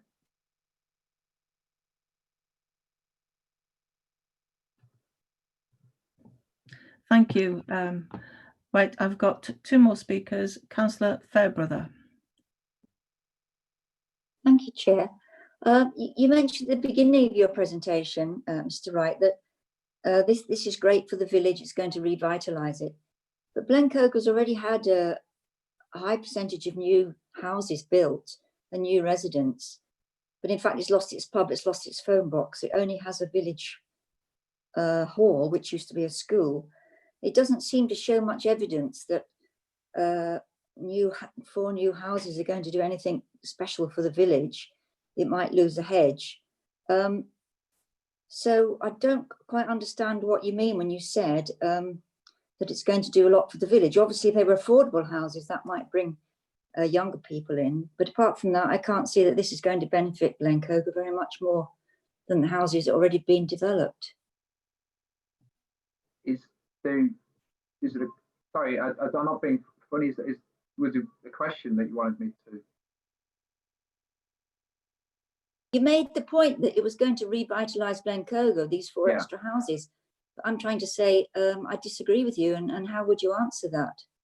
I mean, everyone's entitled to their own opinion. I appreciate from your perspective, you don't see much benefit in it. Absolutely. I mean, all I would say is that in your local plan, Blencogo is being identified as an area for this type of level of proposed residential development. We haven't kind of rushed in with an application that hasn't been considered in terms of making sure that the character of the village is retained. Like I say, as set out earlier, we want to retain as much of the hedgerow as possible rather than go down another route of removing it just to get houses on there. And completely understand that in the past, I think some of the members of the public mentioned that other developments in the past have just removed hedgerows and had multiple accesses. So we perhaps don't want to do that type of situation. Yes, it's only 4 houses that are being put forward. It's not going to bring millions of pounds of investment into the local area, but we do think it is in accordance with your local plan in terms of that type of development. It's nothing that's contradicted there. And at the end of the day, it is still going to be providing investment within a community within Allerdale. It is something which it shouldn't just be dismissed because it's only 4 houses, and we think we've got a scheme here which is, within the character and not causing an unreasonable level of impact on the local dwellings, always in the existing feel of the area. Thank you. Okay, and Councillor Semple, you're next. Thanks, Chair. Just really, I didn't know what question Councillor Fairbill was going to ask, but mine's going to. You chose in your statements to us to mention the Prime Minister's build presentation, which I mean, I understand that's about infrastructure projects and all the rest of it, and I know that the number of dwellings you're building, it takes it below the affordable housing threshold. But I'm interested to know, who do you think is going to come and live in these 4 houses? It's a good point, Councillor. I think it's you never really know what the market's in the local area. But if you're walking through the village, there's different types of houses. There's sort of cottage feels, more bigger detached houses, and I think, to be honest, when I've spoken to the applicants and the landowners, they've got a very open mind in what could happen. And I think the first port of call would be speaking to the local builders and seeing if there's something that they're interested in doing. And if that was the case, that's probably a win-win, and you get a local sort of business being able to provide the houses and build them. In terms of the actual end users, the customers, I mean, what I will say, what's obviously happened in the last 6 months, it's been nationally, it's been awful in terms of, the coronavirus. But one thing that's likely to change is that I think what it's shown is, and what we're showing right now, is that people are going to be more and more being able to live and work from home and not necessarily be tied down to an office within a large urban area. So if it's in the north, in Manchester or Newcastle or what have you, and so you might get some inwards people coming into Cumbria who previously might not be able to hold down that job elsewhere, and it is something that's going to, I suspect, in the next 2 or 3 years, Cumbria, as we all know, it's a beautiful place to live. So if you could live in somewhere like Blencogo and yet be virtually in a meeting in London or Singapore or wherever, but why wouldn't you? Why would you want to live in London when you could live in Cumbria? It's a no-brainer to me, but I would say that when I'm sitting in Cumbria. Thank you. Thank you, Councillor Semple. Councillor Markley, you have a question. Thank you, Chair. I suppose it's down the same lines as what Councillor Semple has said, and I'm just going to ask, would you confirm, or would you agree with the feeling that there is a need for housing? The Allerdale do have a requirement to build so many properties throughout the borough, and not necessarily all within the urban areas. Do you think that, or do you know that there is a need, and these properties in the rural area, there is a demand for them of that suitable calibre within that area?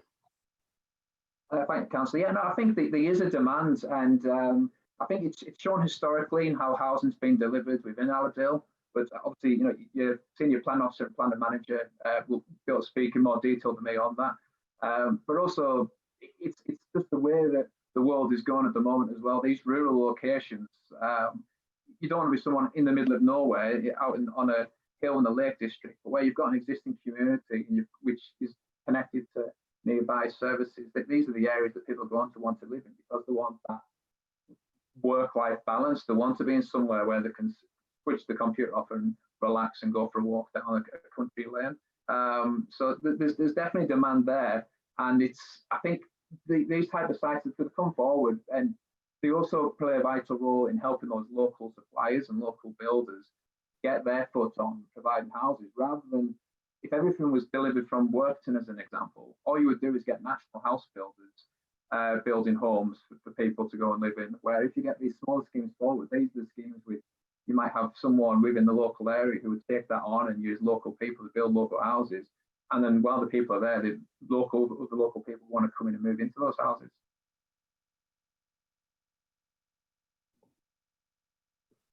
Thank you, Mr. Wright. Councillor Fairbrother, you've got a question. Thank you, Chair. I'm just a bit concerned about the hedge. Obviously, it's been there for a very long time. You said in answer to Councillor Lister that you'd just be uplifting the whole hedge and moving it back. I've never heard of that before. It'd be tremendous disruption, would it not? Can you explain how you can tear a whole hedge out and move it back 3 metres and it still be growing and be healthy? I'm no, personally myself, I'm no arboriculturalist or expert on it, but what I've seen happen in the past is that, yeah, it's got to be done at certain times of year. You've got to make sure it's not when there's could be birds nesting in there or places like that. And it's got to be done carefully with normally ecologists there, make sure it's done correctly. But yeah, I would much prefer, and I'm sure that could much prefer, that detailed, quite complex process to be done, rather than just removing a hedgerow and starting afresh with something which will probably look a bit domesticated and look like something that's, you know, artificial in terms of its look and appearance. I think what the aim and the aspirations is to provide some dwellings in keeping as much of the character as possible, notwithstanding it went from a small field into 4 houses. Thank you. Okay, Councillor Daniels, do you have any questions? Yes, I was going to ask about the hedgerows as well, because that does concern me. I've never ever heard of this being done before. I'm very dubious as to whether a hedgerow is going to survive that kind of movement, but I may stand to be corrected. My other question is the part of your entrance to the site is going to be tarmac. Given the flooding consideration, would you make that to be a permeable tarmac, as it's used quite a lot around this area? That's my question. Thank you, Councillor. Yeah, in terms of the type of material that would be used, we're always guided by Cumbria Highways themselves. I know if it was part of the adopted road, that sometimes there's a concern that the cost of maintaining a permeable tarmac or a bomber tarmac could sometimes be against. But if they're happy to agree to adopt that type of form of tarmac, then yeah, that could be one option. An alternative would be is they often wouldn't want any surface water discharging from any proposed development onto their highway. But at the very least, what they'd expect is a coarse drain towards the front of the site, which would collect any surface water and be able to discharge away. But yeah, would be if there was those little details in any conditions on either reserve matters, or I think there's a few conditions built in on the outline which cover those type of details. then yeah, we would take on board whatever they do. But we do know they'd never want any surface water from the site discharging onto the road. And that, again, that was something that's brought by members of the public before. So at the moment, you might get a little bit of water coming off the site just naturally because it's higher ground, but Cumbria Highways will not allow us to discharge any water onto their highway. And rightly so as well, because if it's in the winter or something like that, then it's just going to encourage a build-up of ice and stuff like that and cause a headache for highway safety. Okay, thank you. As there's no more speakers, we'll have a 10-minute break, and could everybody please be on time, including planning officers? So we'll meet back here at 3 o'clock. Okay, thank you.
And is everybody here? Ollie? Yes, Chair, everyone's here now. Right. Could I bring Sharon Sewell in at this moment, please? Thank you, Madam Chair. Just for clarity and for the benefit of the meeting and members of the public, Councillor Daniels lost connection earlier in the meeting. However, he contacted officers immediately on losing the connection, and the chair adjourned the meeting, and then we brought Councillor Daniels back into the meeting. Therefore, he missed just a very small part of the presentation, and members do receive the presentations prior to the meeting. So his loss of connection has no effect on his ability to take part in the meeting. It was just to confirm, and for the record, Chair, thank you. Thank you, Sharon. Okay, now it's questions from members to the planning officer. I think we'll move straight on to that now that everybody's back connected and we're all online. So first question, I've got Councillor Lister. Oh, I do apologise. Sorry, Councillor Lynch. Councillor Lynch, you were first. I do apologise. All right. Thank you. I'm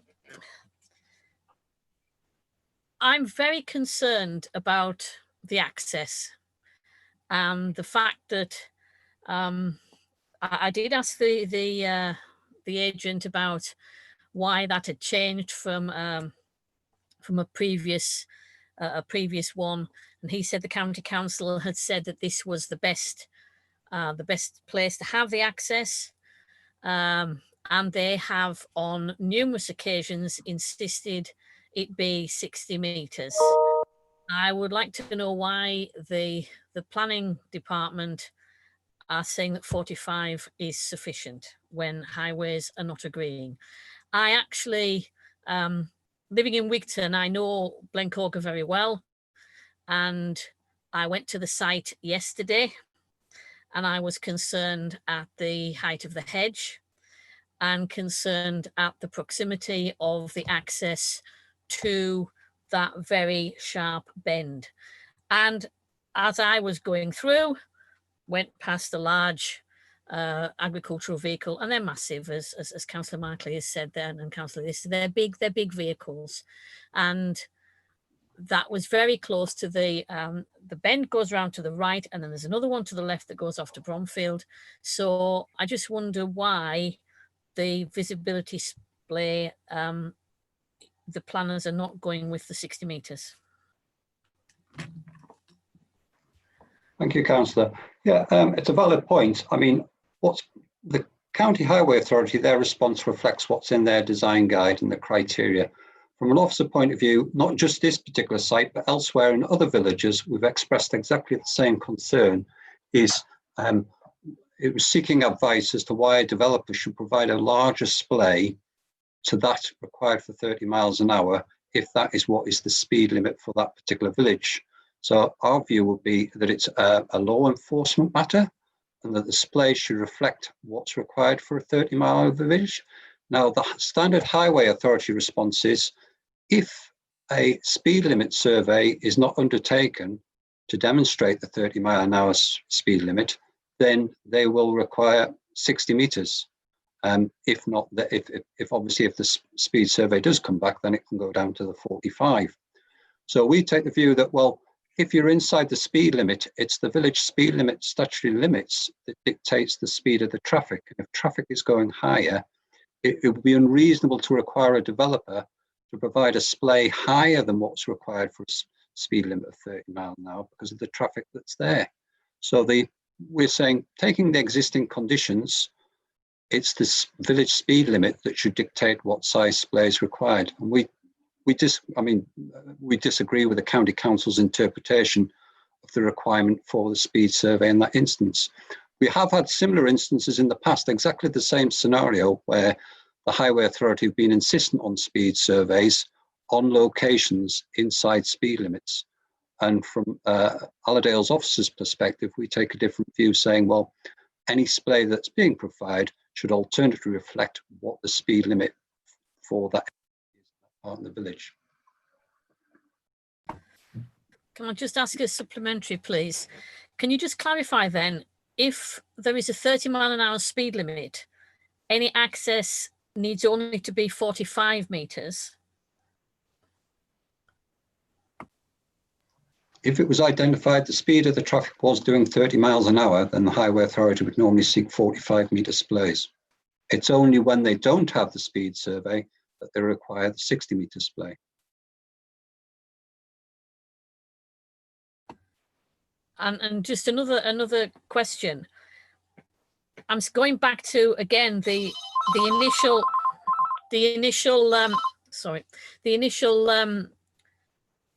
plan that they put into the design and access statement, where they had the access further down. Would that make a difference? Because that access that is on the plan at the moment is very close to the bend on that road. And looking south, there is plenty of visibility south, but looking north, you have a much smaller visibility of traffic coming around the corner. And if you move the access further down, you would have a longer view. So I can't understand why the county are not happy with the initial one they had on their design and access statement back in October 2019. Yeah, so coming back to we had three kind of objectives, should we say, on the merits of this. One was actually trying to provide an access that was satisfactory in terms of highway safety. Secondly, was trying to minimise the impact on the hedgerow. And thirdly, was trying to keep the character of the street scene. Now, the siting of the access was the subject of discussions with the Highway Authority. It was accepted that wherever you sited the access, anywhere in the frontage, it was inevitably going to result in the loss of some of the hedgerow along the frontage. But we were trying to find a location which was going to minimise the amount of that hedgerow which would actually be required. But also at the same time, we wanted to make sure that it did meet the Highway Authorities. Now, as I said, we've got a difference of opinion of what the visibility display dimension should be, because we felt 45 metres was an accurate reflection of what was the 30 mile an hour zone.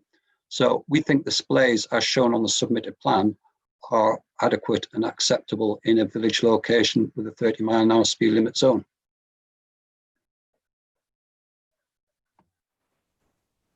You mentioned the hedge there. According to the agent, the whole hedge is going to be moved back. So it doesn't really matter where in that hedge the access is going to be, because they're moving the whole hedge anyway. So if the whole hedge is being moved back, would it not be more feasible to move the access further south?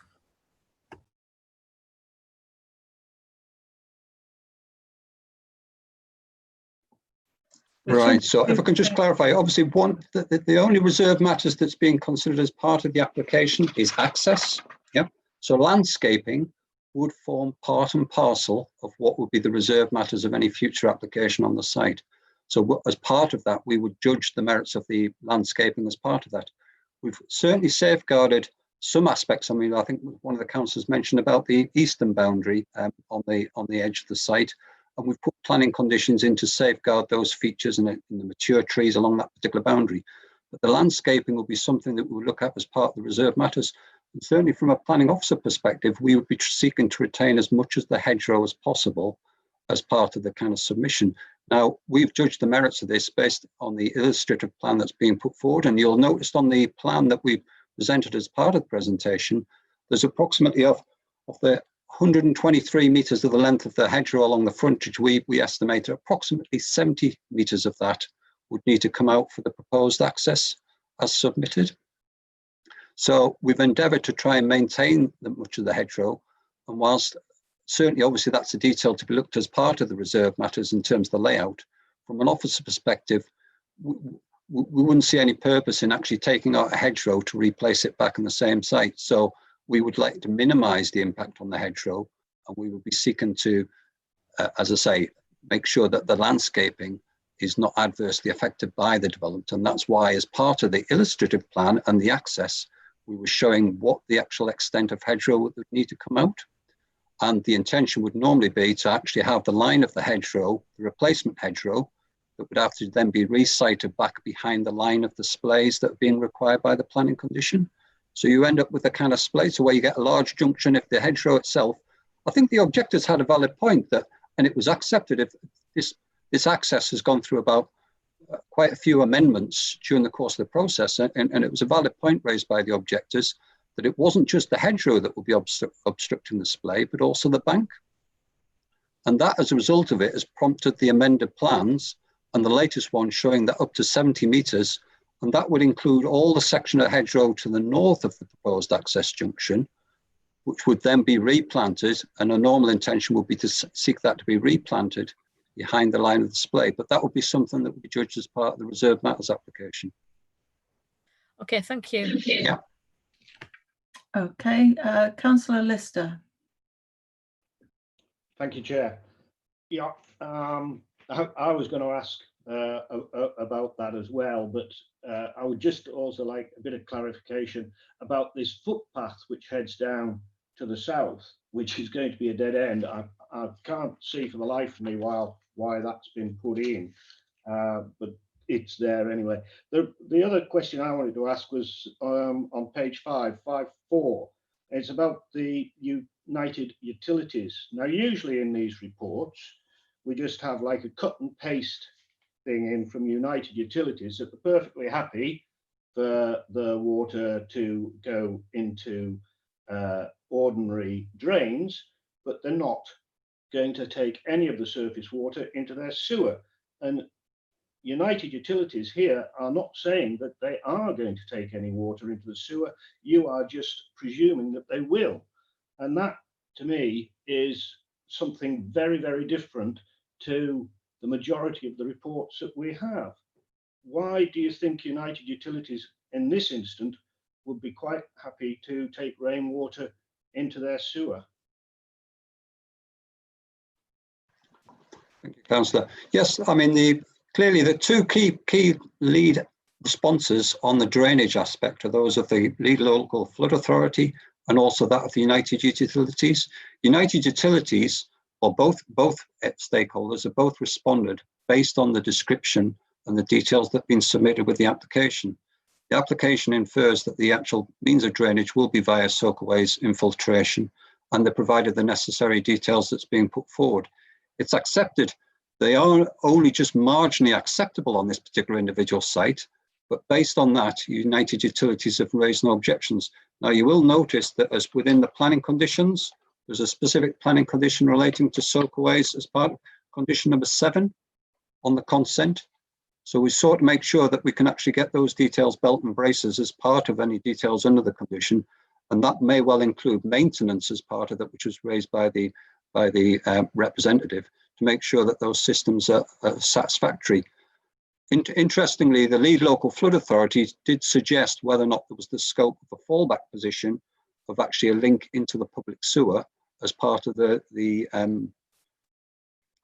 in terms, because there's an existing infrastructure that traverses through the northern part of the site. There's an existing sewer that goes across the site, but United Utilities have just judged it purely on the application description, but they think it's acceptable based on those details. Thanks for that. You can see where the ambiguity came in my mind. If Chair allow me, I would just want to move on to item 6 on page 8, the environment impact assessment. And it says, with regards to the town county planning environmental impact assessment regulation 2017, the development does not within schedule 1 nor 2, and as such is not EAI development. It looks as if there could be a word or two missing in there. Could you explain? Can I interject there, Chair? Sorry, thank you, Councillor Lister. So there is a word missing, which says it doesn't fall.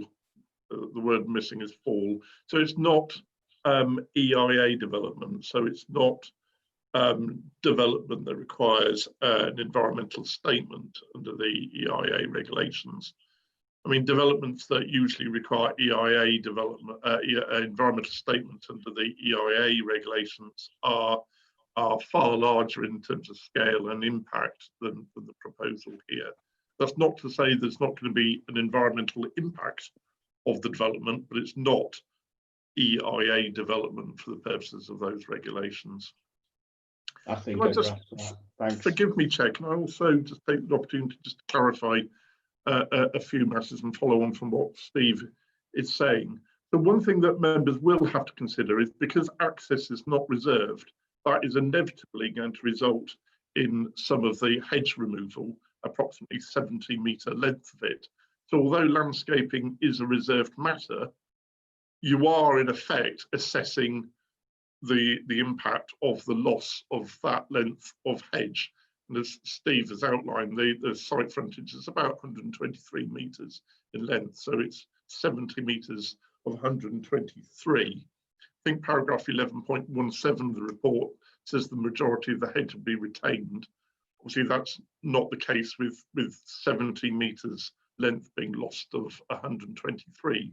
You just need to bear that in mind when you're considering the application, that you are, although landscaping is reserved, you are considering that that length of hedge be lost as part of the proposal. And obviously that will have an impact in terms of landscape impact and habitat impact as well.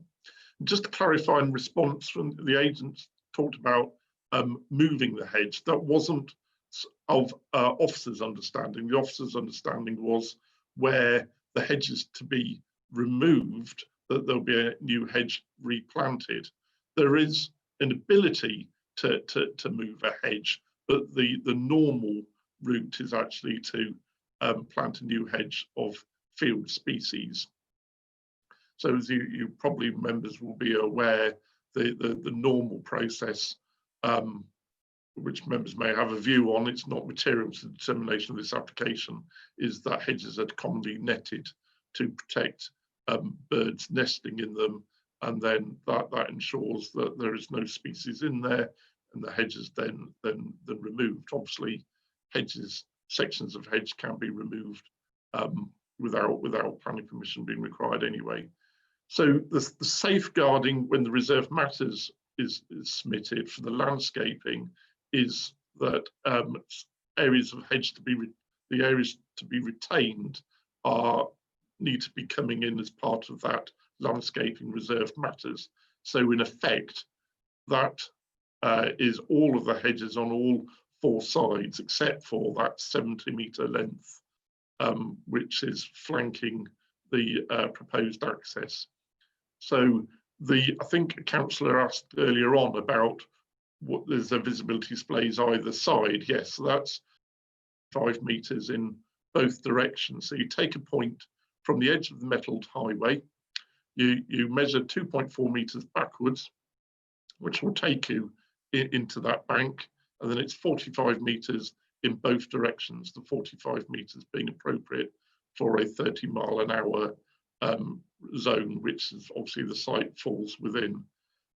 Just to reiterate what Steve was saying, I would strongly suggest, despite what the County Highways Authority are saying, I would strongly urge members not to go down the route of resisting a proposal on the lack of the 60-metre splays, because that is a law enforcement matter. If people are going over 30 miles an hour, they're breaking the law in that area.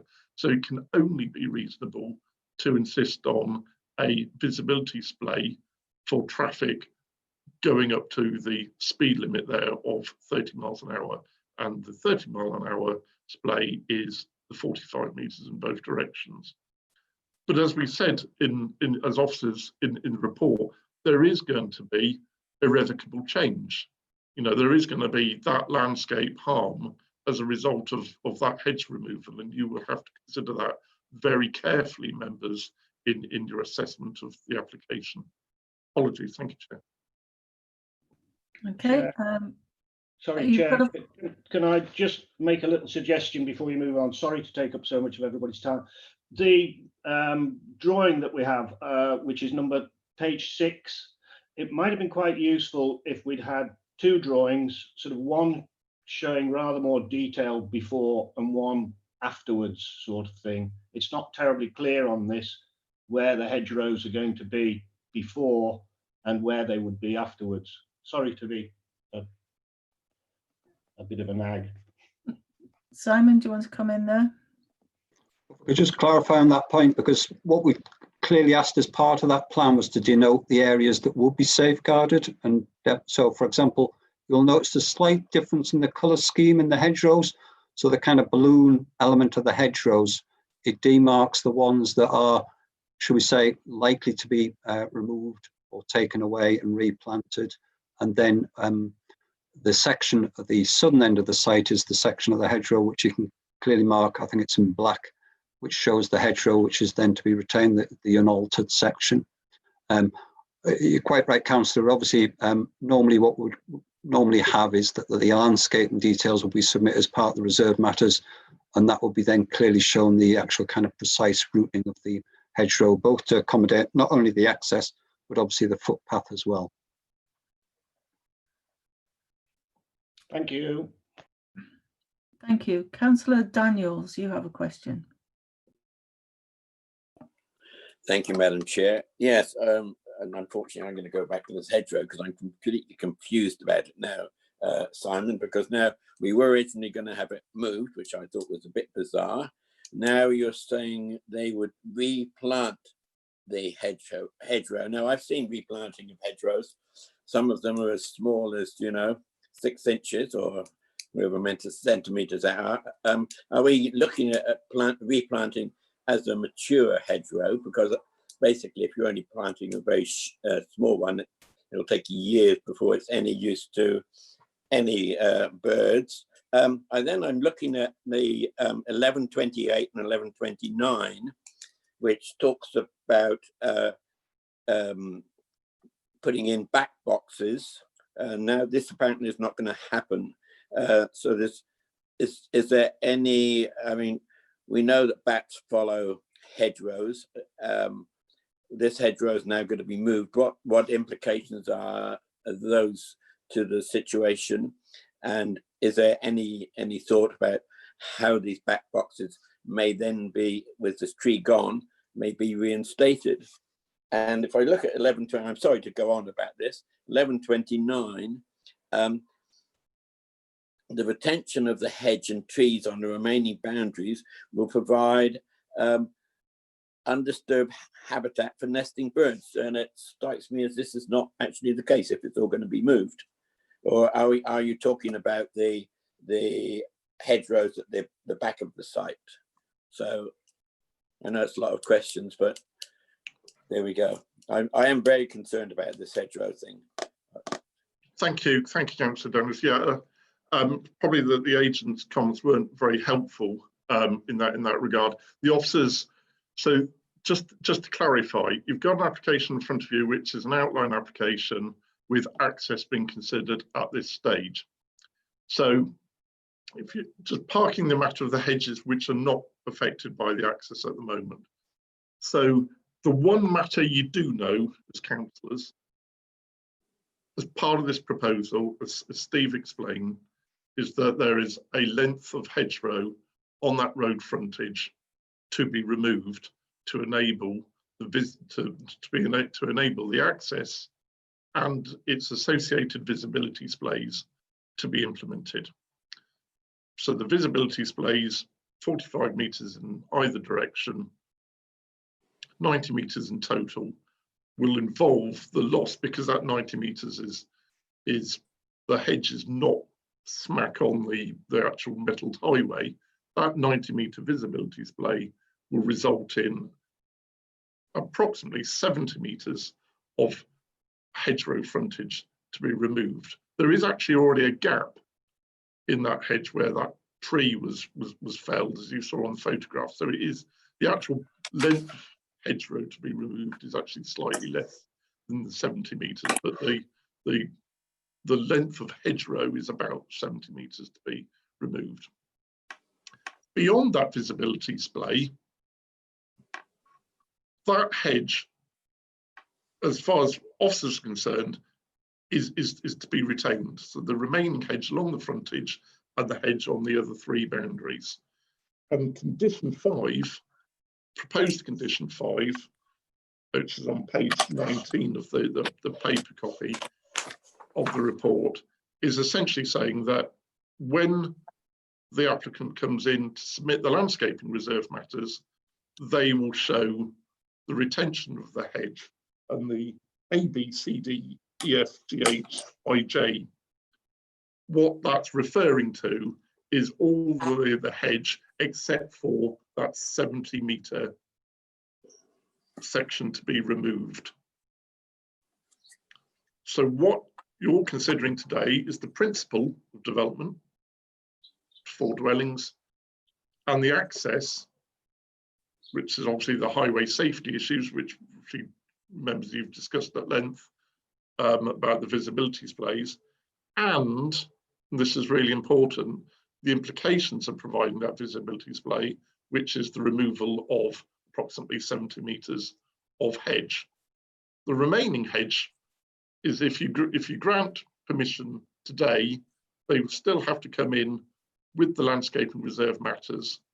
And condition 5 says, as part of that landscaping reserve matters, you need to retain the hedge apart from that 70 metre frontage length that's being removed, that 70 metres of the approximately 123 metres of that frontage hedge. Does that clarify matters, Councillor Daniels? Thank you very much, Simon. Thank you. Appreciate that.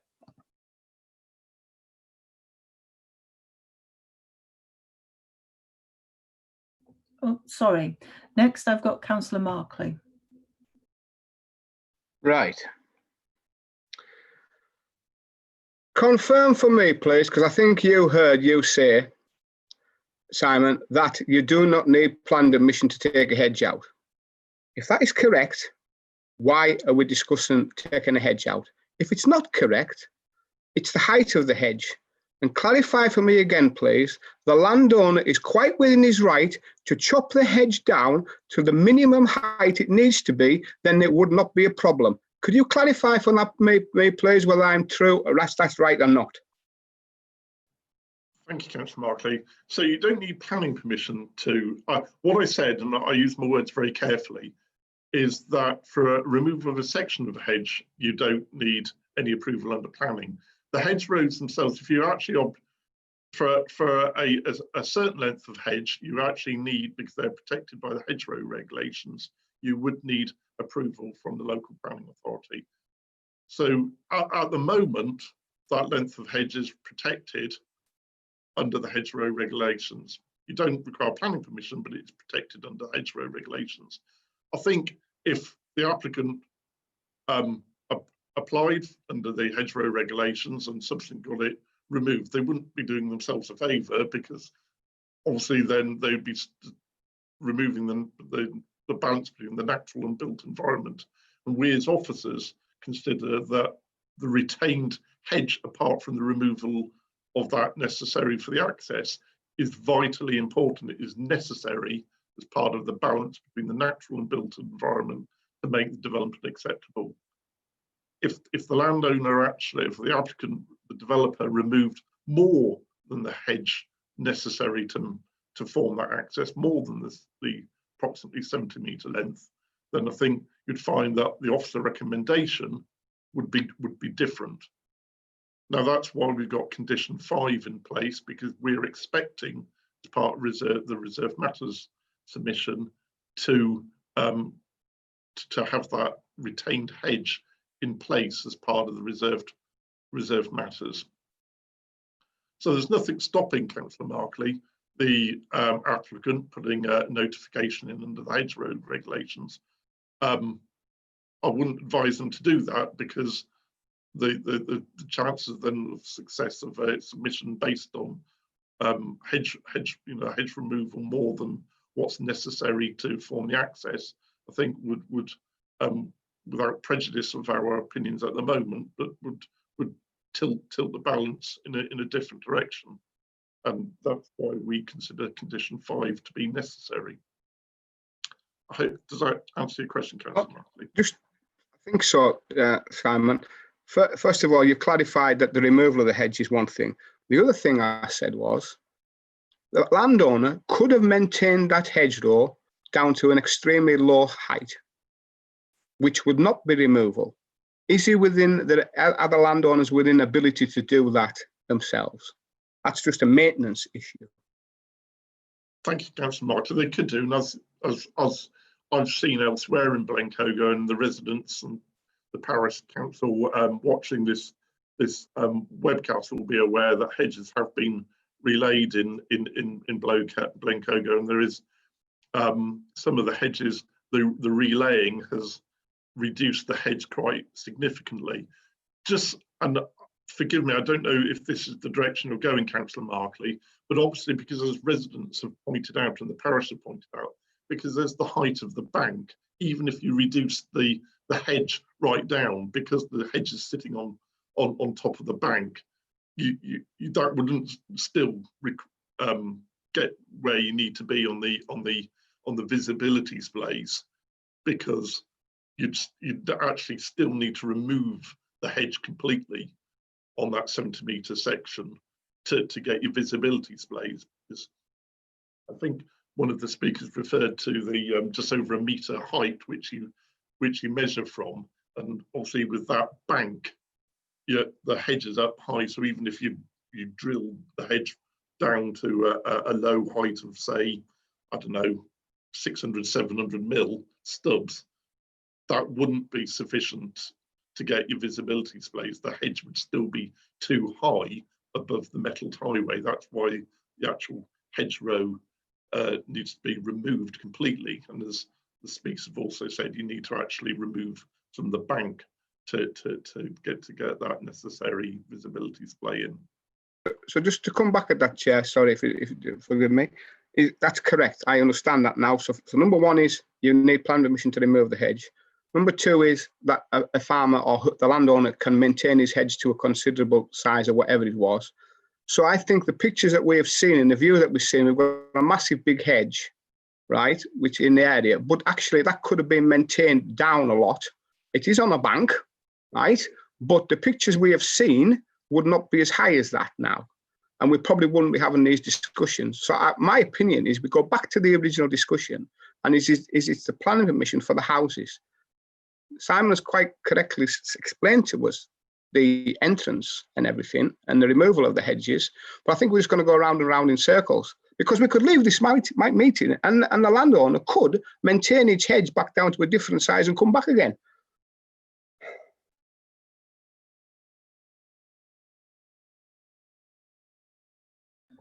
Do you want to come back at that, Simon?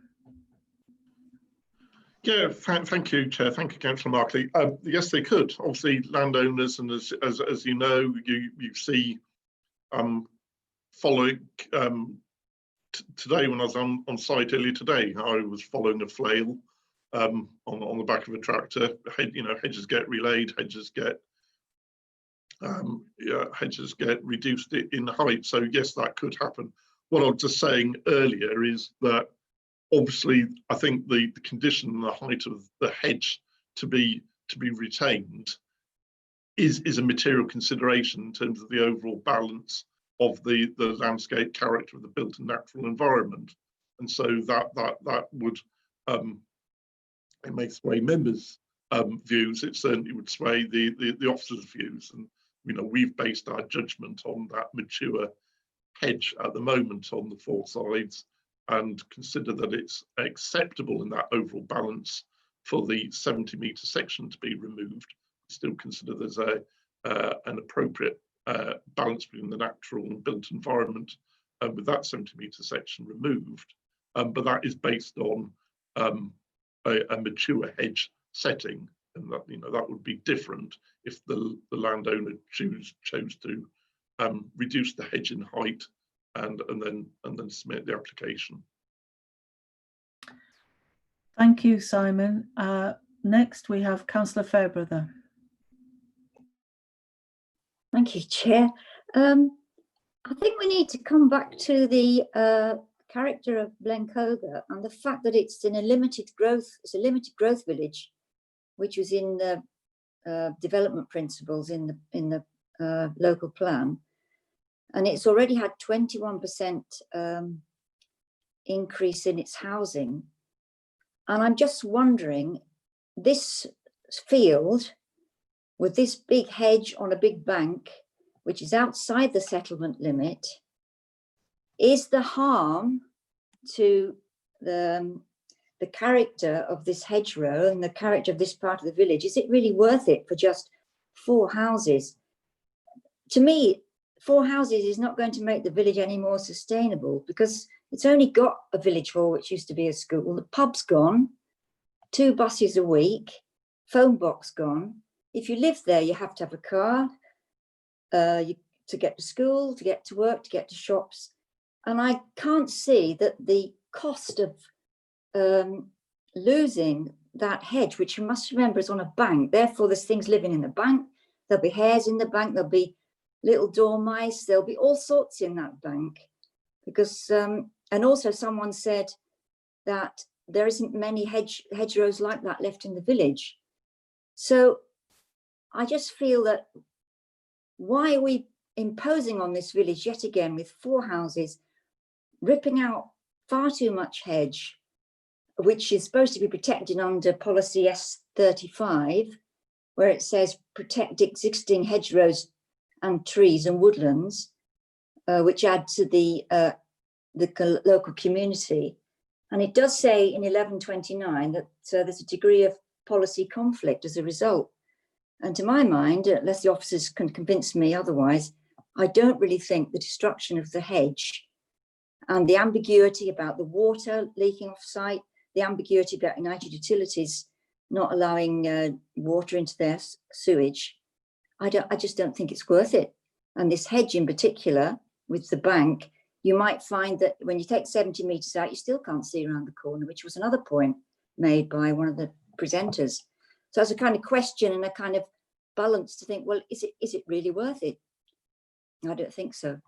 So is that a question to the officers, or have yes, I want them to convince me that they think it's actually worth ripping out an ancient hedge on a bank when there are other ambiguities for the sake of 4 houses in a limited growth village, which really has already enough houses, 21% increase.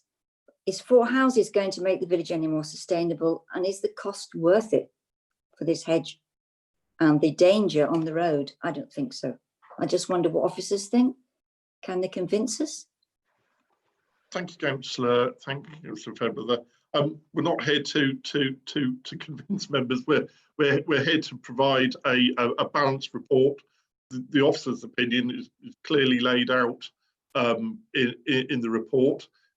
it's balanced, and as you point out, Councillor Fairbrother, there is conflict with the local plan.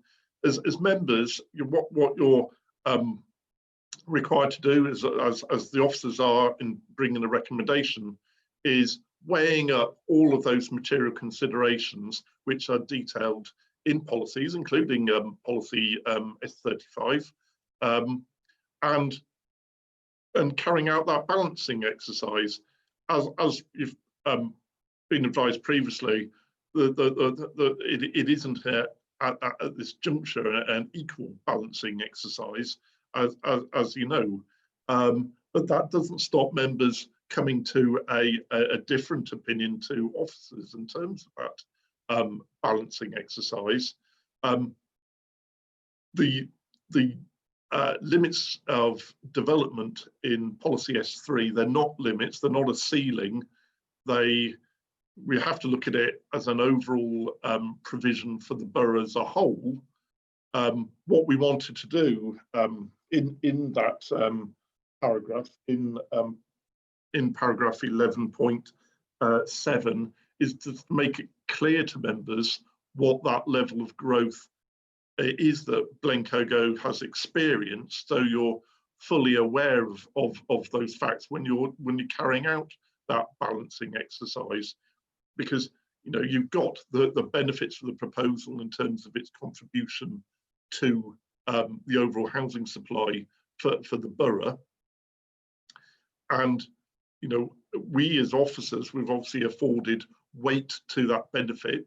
Members don't necessarily have to agree with that level of weight. There's clearly some benefit of providing houses to meet our supply, and I think members will need to acknowledge that. And then you've got that balance against what harm and conflict there is with the other policies. And you're right, Councillor Fairbrother.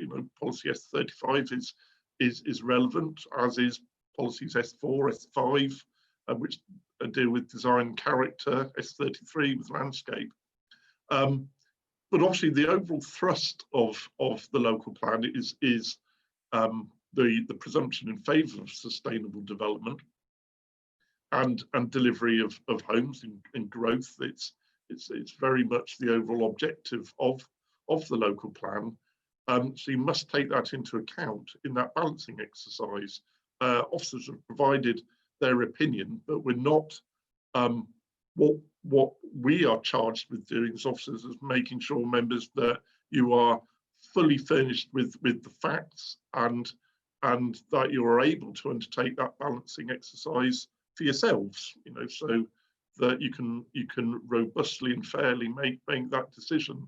And obviously, if you want clarity on terms of weighting, etc., we can provide that with officers, but the officer's opinion is firmly reflected in the report, but members can come to a different conclusion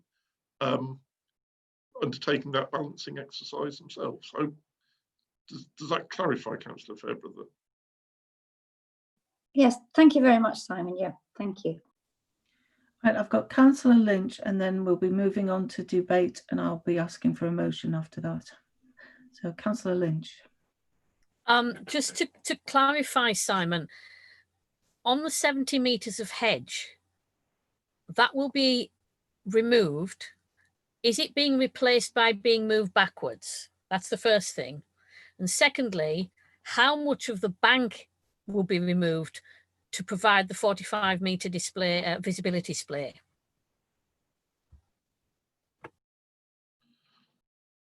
Thank you, Councillor Lynch. I might defer to Steve for the bank question, but obviously the proposal is to either move or reset or plant a new hedge at the back of that visibility display. So you will have a hedge which is therefore canted backwards to follow the visibility line. Officers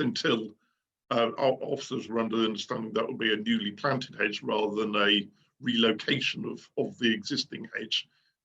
In my experience, I've been a planner for 30 years. I have seen hedges moved. I've seen trees moved by specialists, but in 95% of occasions, if not more than that, it's a new hedge that's planted rather than the existing hedge, which is quite a mammoth undertaking because you have to move all the root ball and the soil, etc., with it, and there's no guarantee that the hedge will retake in its new location. So it's normal practice that it's a newly planted hedge. So I suppose in answer to your question, Lynch, is the understanding is that there'll be a new hedge alignment at the back of that visibility display for that 70-metre hedge length that's to be removed, apart from obviously the gap where the road will actually go through in the middle. I don't know if Steve can assist me in terms of the actual depth of the bank. Obviously, we're looking for a clear line of sight of just over a metre elevation above the highway, which will take you to pretty near to the top of the bank. So there will need to be a section of the bank removed, but and undoubtedly, because the hedges are above that line, will necessitate all the hedge removed on top of that bank for 70-metre length. Does that help, Councillor Lynch? Yes, thank you. Yeah. Just to add on to Simon's comments there, we don't actually have any details relating to the bank. That's why, especially on the northern section, it was just acknowledging that they just arbitrarily shown that the hedgerow would come out, because I mean, there may well similarly be the scenario, if you look at the visibility display, that there might be still some sections of hedge that possibly might be able to retain on that. But it was acknowledged, because we've got no firm evidence on the dimensions or the details of the banking and the amount of banking that would need to come out. That's why it's largely indicative of that element, but it certainly will be taken up as part of that. And as Simon says, ideally we'd like it to follow the line of the visibility display for the replacement hedge to go back in situ.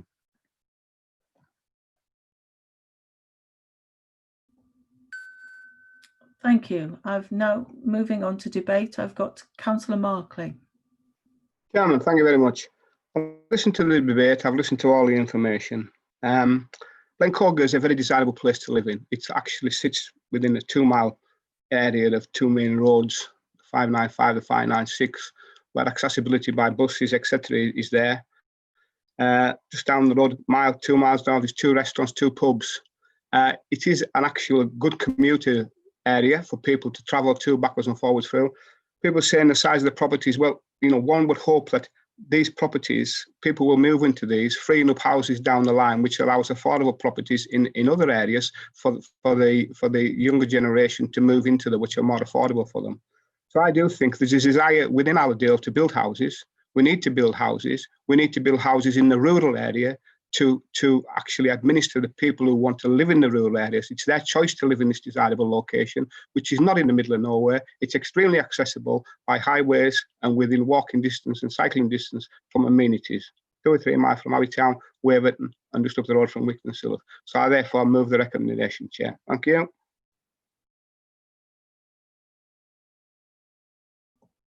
Right, I've got Sharon, do I actually have to ask for a seconder at this moment, or can we carry on with debate? Yes, Chair, you need a seconder before you continue with the debate. Okay, then could somebody who would like to second please raise their hand? Is that Councillor Semple? No, Chair, my hand's raised for the previous. That's okay. Is that Councillor Lynch? No, I want to debate, please. Yeah, Councillor Fairbrother. Are you seconding? No, certainly not. Therefore, you don't have a seconder at this moment in time, Councillor Markley. Could you just confirm that with the raised hands, please, Lee or Sharon? That's the case, Chair. The only 3 hands we've got is Councillor Semple, Councillor Lynch and Councillor Fairbrother. Therefore, you don't have a seconder, Councillor Markley. So the motion has failed. So we continue. Councillor Semple. Chairman, if that motion has failed, the debate can stop because actually the planning permission is going to be a failure. Tell me if I'm right or wrong on that one, officers, please. Thank you, Chair. The debate must continue because there must be a resolution for the planning application before you. Thank you, Sharon. Councillor Semple. Yes, thanks, Chair. I accept, by the way, I mean, Councillor Mark was right. This isn't in the middle of nowhere, and I do get all of that. There was a point mentioned in earlier on, I think, by the parish councillor. He alleged that this development wouldn't be allowed when local plan 2 came out. That's just occurred to me now looking at my notes. Perhaps, Chair, it's really a question for the officers if that's the case. Thank you, Councillor Semple. So the situation is this: that at this juncture, the local plan part 2. So just to give you a bit of background, actually, so the local plan for Allerdale comprises of the part 1 plan, which was adopted in 2014. So that is part of the development plan. Okay, so that part 1, up until the time that part 2 deals with settlement limits and allocations and some of the detailed policies. So the idea is that part 1 and part 2 are read in conjunction. Part 1 has the strategic policies and detailed policies. Part 2 has the settlement limits and the allocations. And part 1 was adopted in 2014. So it became part of the development plan and legally has the primacy as your first port of call. I think the concept was that part 2 would follow reasonably quickly afterwards. But now in 2020, it is yet to be adopted. And until it's adopted, the 2014 plan still refers to the 1999 settlement limits. But as detailed in the officer's report, those 1999 settlement limits are out of date and affording little weight because development is needed beyond them to meet the trajectories in the part 1 local plan. The part 2 local plan with the new settlement limits is due to be considered by yourselves, by the full council, on the 22nd of July this year. In other words, in 23 days' time. So if that plan is, if members adopt that plan on the 22nd of July, it will become part of the development plan alongside part 1. And therefore all the references to 1999 disappear. The 1999 plan can finally be put on a shelf for posterity and never referred to again. So then you will have an adopted local plan comprising of parts 1 and part 2. Now, I can't at this juncture prejudice what the officer's recommendation would be following the adoption of part 2. What I can say in answer to the query is that the weight and the balance will change markedly because we are required as council to take the development plan's primacy, i.e. the development plan is your first port of call, and in effect the part 2 plan on its adoption, well, not in effect, it will be part of the development plan if it gets adopted on the 22nd of July. So that balance will change, and perhaps, you know, the officer's recommendation would change after that. You know, the balance would change to such a degree. I don't think or I advise you as an officer not to get into the hypotheticals of that at this stage. What I ask you to do as members today is to consider the application in the current where you are at today.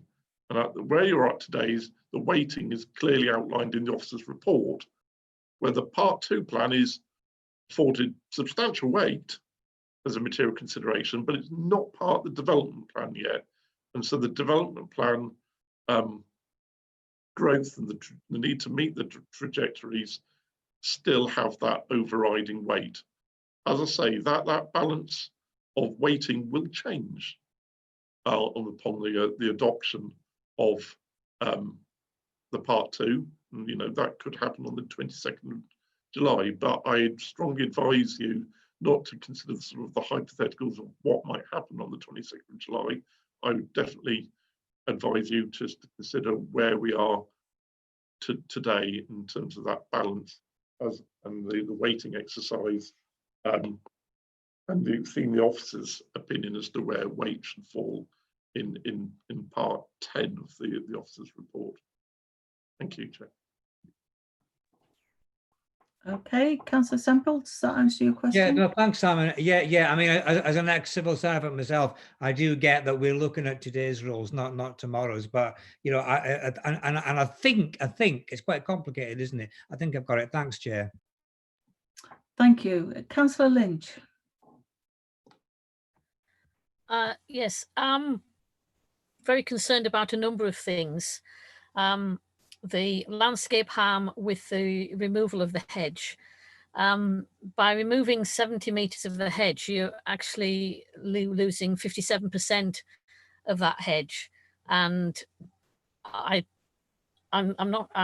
think that's not a good move. I'm also concerned about access and safety. Sorry about that. I'm also concerned about access and safety on the highways, the proximity of the access to the two bends to the north, and I also think that it is an overdevelopment of the village. And it is a village that could be developed, but there has been other developments in the past, and that the only sort of thing that's there really now is the village hall, and although there are things 2 miles away, then they have to be approached by car. So I am concerned for those 3 reasons. Thank you, Councillor Lynch. Councillor Fairbrother. Thank you, Chair. I would like to move refusal of this application. Looking on the report on page 18 at 12.3, I would like to address the 3 issues in that paragraph. It says there are adverse impacts. The harm to the landscape already cited above, as well as the length of the hedgerow removal to accommodate the access. This has a degree of conflict with policies 24, 32, and I would add policy 35. So in that sense, the harm to the landscape conflicts with those 3 policies. The surface water drainage scheme also is not fully compliant with the sustainable drainage hierarchy in policy S29. So that's another conflict with policy. It's very ambiguous, the surface drainage issue.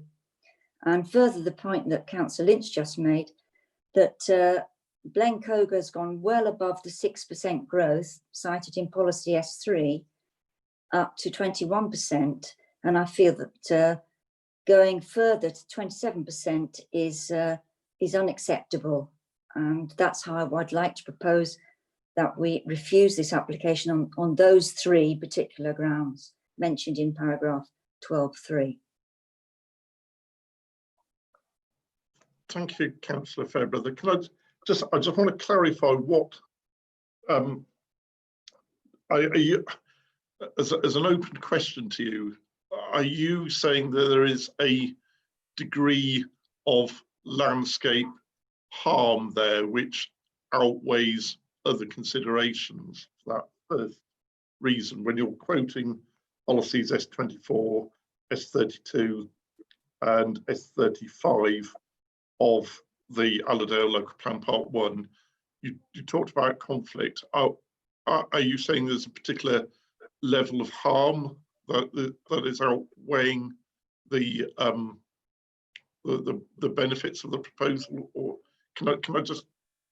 Yes, I'm saying that the harm to the hedgerow and the bank, which at the moment is 70 metres, but judging by the conversation we had with the agent and some of the presentations received, it sounds like the hedge is likely to be more than, hedge removal is likely to be more than that. And I would say, sorry, Councillor, that's the harm outweighs the benefit. Yeah, I just need to, sorry, Councillor, apologies to be rude and jumping in. I just need to caution you that what we're considering today is the principle with the access not reserved, and that is involving the loss of the approximately 70 metres. What you should not afford weight to what the agent was verbally saying about removal of other hedgerow, because the proposal on the table is the removal of the approximately 70 metres. So I think we need to be very clear as to, are you saying that, and again, an open question, and I'd be very careful in phrasing, are you saying that there is a level of harm as a result of the 70 metres, approximately centimetre removal only, that is outweighing the benefits from the proposal? You talked about the bank as well, or you've said the bank, or is it just the hedgerow? Because obviously there's not a lot of bank to be removed to get you down to that 1 metre, 105 height that's required for the visibility. yes, I'm saying the proposal which is before us today, the 70 metres of hedge and however much bank, the harm there outweighs the benefit to the village of Blencogo for 4 additional houses. Therefore, I'm saying the harm it's too much to the character of the village and the existing hedgerows and the character of the settlement along that road. Would you say, sorry, forgive me, Chair, Right. would you say that is a moderate harm or a significant harm or a substantial harm? What weight are you affording to that harm, Councillor Fairbrother? Significant harm to that part of the village. Don't forget that. Okay, so I mean, nationally, we're saying, you know, we've got to protect our countryside. We've lost at least a third or half of our hedgerows in this country. And in this climate now, it might have been different 2 or 3 years ago. In this climate now, there's significant harm to the hedgerow, which could be a mixed hedgerow of 100 years old, is not outweighed by the benefit of 4 additional houses to the village of Blencogo. So just for clarification, so you're saying that the loss of hedgerow necessary to form the access and its associated visibility displays, that loss of hedgerow is resulting in significant harm to, are you saying landscape, or are you saying to habitat? Forgive me, Councillor Fairbrother, it's very important. I know, Simon, it's got to be very clear. I understand what you're asking me. I'm looking at S35, F, the sentence at the bottom, and it says protecting existing trees, hedgerow and woodlands that are considered important to the local community, contribute positively to the character of the area and or are of a nature conservation value. So I'm saying for the village of Blencogo, that hedgerow is a significant asset to their community, and therefore we are significant harm in taking it down in order to build additional houses.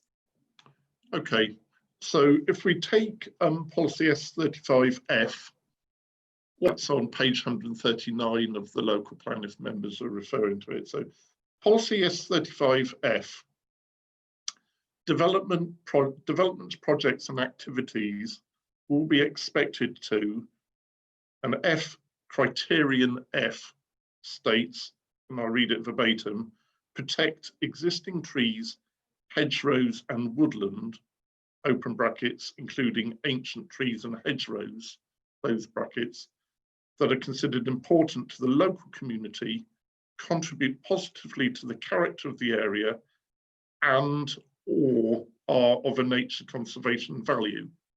So if I'm understanding it correctly, Councillor Fairbrother, you're saying that the 70-metre length of hedgerow to be removed, approximately 70 metres, and I'll phrase it approximately, is considered important to the local community, contributes positively to the character of the area, and is of nature conservation value, and therefore its loss would result in significant harm and therefore be contrary to policies S32, S35 and S24. Is that what you're saying, Councillor Fairbrother? Yes, that's what I'm saying. Thank you, Simon. Okay. So I think that's the first point. I think you had other reasons though, Councillor Fairbrother. In the report, it's ambiguous as to what the surface drainage scheme is likely to be. It says it's not fully compliant with the sustainable drainage hierarchy in policy S29. And it does say in the report that the surface water into the foul sewerage is not demonstrated clearly as it should be, as required by policy S29. It's discordant with the policy you've said at 1132 in the report. In other words, and I think Councillor Lister mentioned this, it's not clear what that surface drainage, the drainage of surface water is whether it will comply with policy S29. It's not clear to us at all in the report. Okay, so thank you, Councillor Fairbrother. So there's a hierarchy for surface water drainage and a hierarchy for foul water, both set out in the local plan, and the local plan being consistent with the National Planning Policy Framework, the 2019 edition. So for surface water, the hierarchy, the sequentially preferred way of draining surface water is either through water reuse. So so actually the property has collectors for the water and is reusing the water, or it relies on infiltration into the soil. If that's not practicable, then the next part of the surface water hierarchy is for discharge to a watercourse. And then as a last resort is draining into a sewer.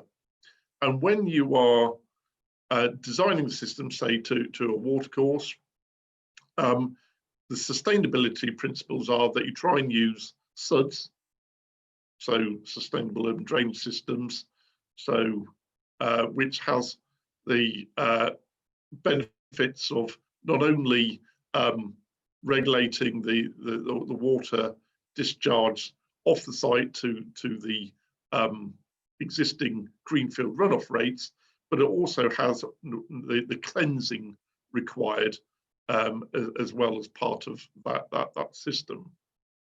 So what we're saying here with the surface water system proposed is there is some conflict with that hierarchy. Now, it can actually, in officers' opinion, be dealt with by condition, and that's proposed, and as part of the layout, what they're looking for is as sustainably as possible that can be achieved, recognising the limitations of the infiltration abilities on site. So if I was understand it correctly, Councillor Fairbrother, if you're putting a reason forward as part of your motion, I think what you're suggesting is that there isn't scope as part of this outline application to as part of the strategy put forward the outline application to meet the drainage hierarchy for surface water drainage as outlined in the local plan policy S29 from memory. Just to clarify. Yes, policy S29. I would advise against that on an outline application because you haven't got the details of the layout. So obviously you're free to pursue that, Councillor Fairbrother, but I'd say strongly advise against that as the officer on this outline application when there has been demonstration by the applicant of trying to be as sustainable as possible in their strategy with the limitations of infiltration on site and the ability with such a low density of development proposed as the 4 dwellings to be able to achieve a degree of sustainability in that surface water drainage solution to be secured by the conditions. But obviously if you still want to pursue that line of reasoning, then I can provide further advice. And probably best. No, I can see what you're saying, but if you feel it, if it's an outline plan, you feel it can be covered by conditions, then I won't pursue that one. It just stuck out like a sore thumb when I was reading the report. But I accept your advice, Simon. I will drop that one. Okay, so far we've got the one about the loss of the hedgerow. I think the third reason that you put forward, Councillor Fairbrother, was the level of growth in Blencogo. So obviously, as officers, we've outlined in that. Forgive me, Chair and Councillor Fairbrother, get the paragraph back up again.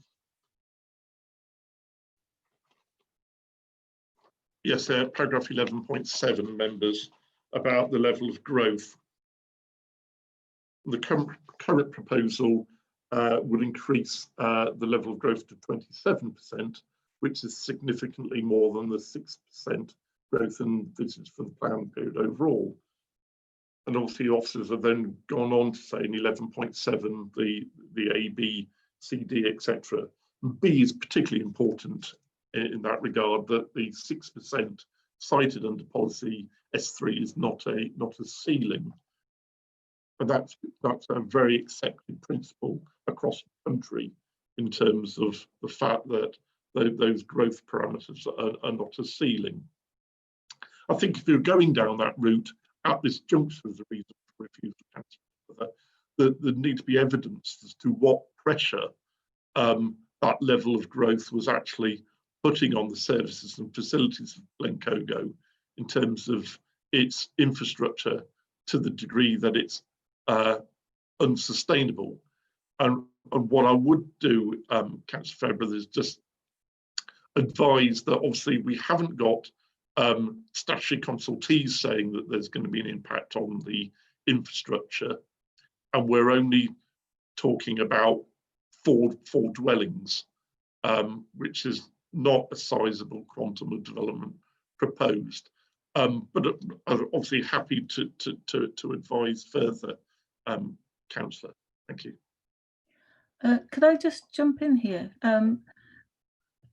Simon, why haven't you suggested policy DM 17 on page 179 to Councillor Fairbrother?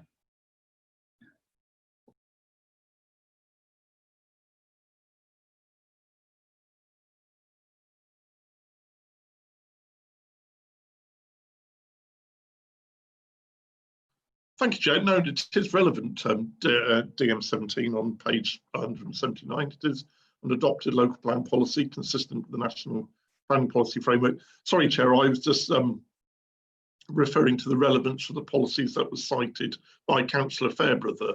But if the motion were to include the M17 under that first reasoning, then that would be a reasonable stance to take, because it is a relevant policy.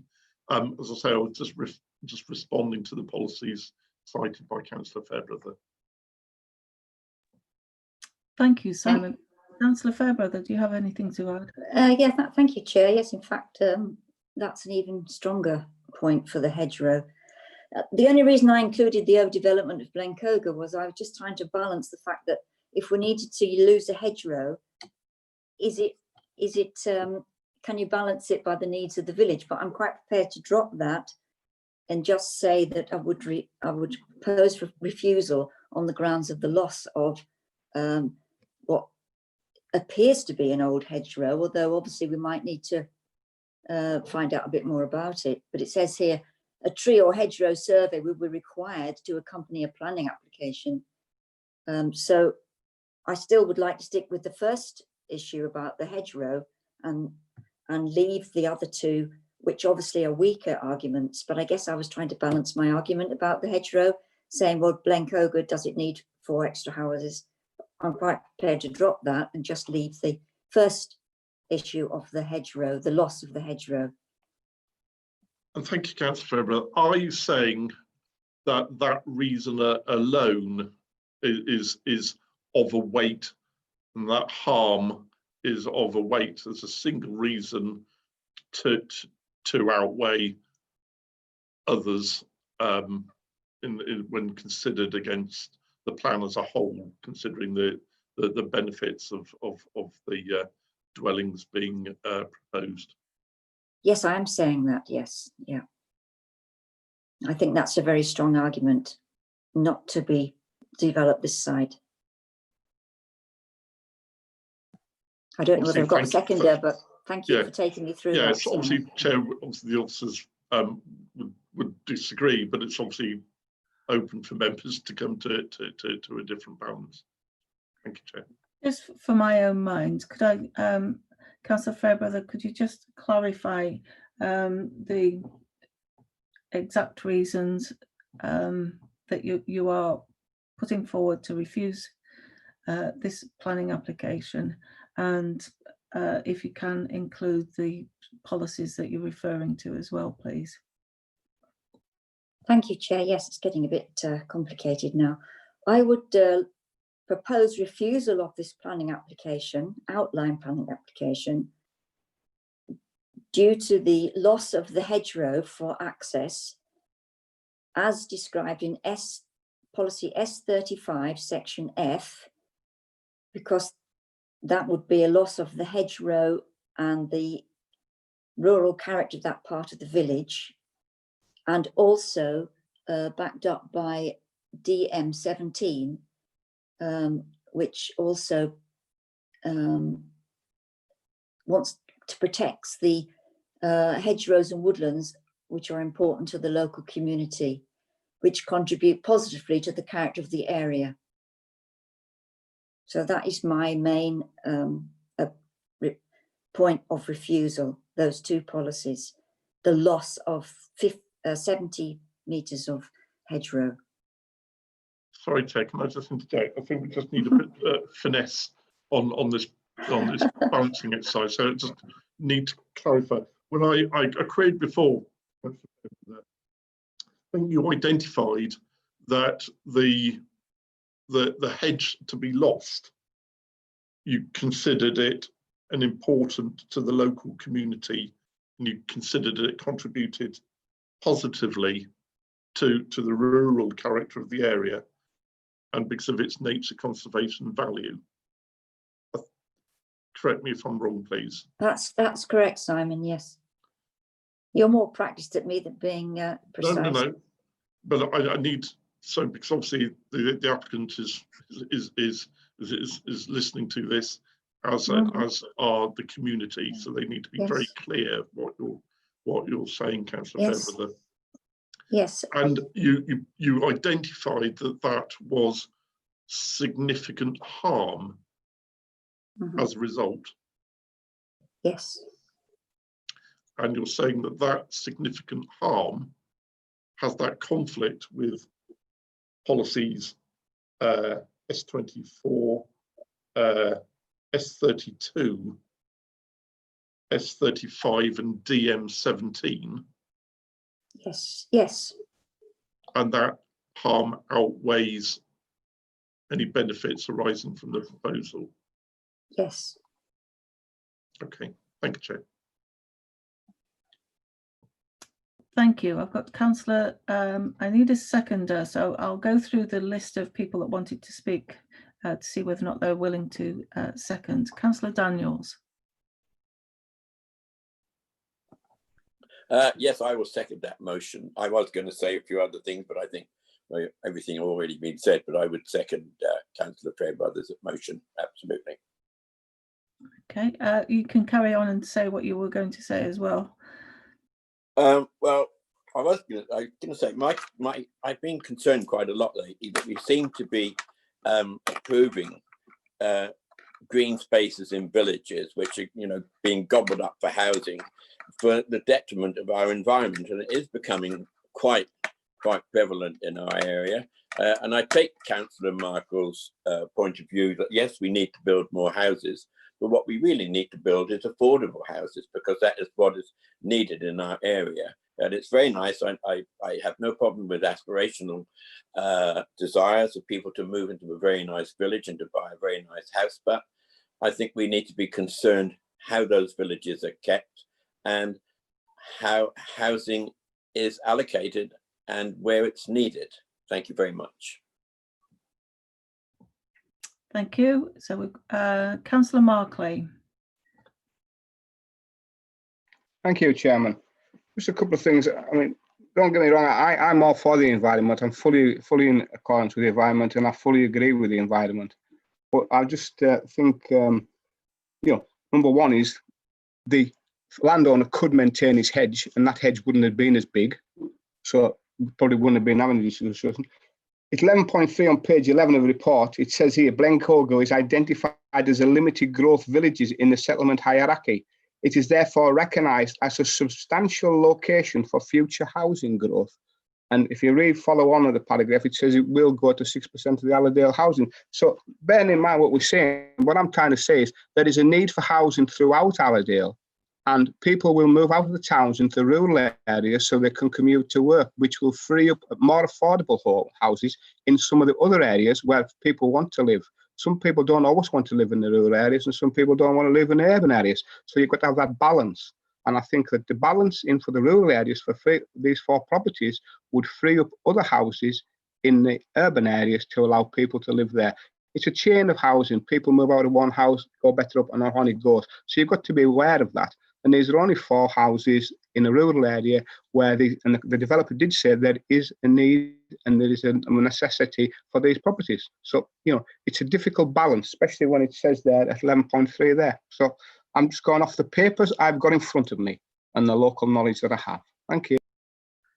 Thank you. Right, we'll go to the vote now, as we've got no more speakers.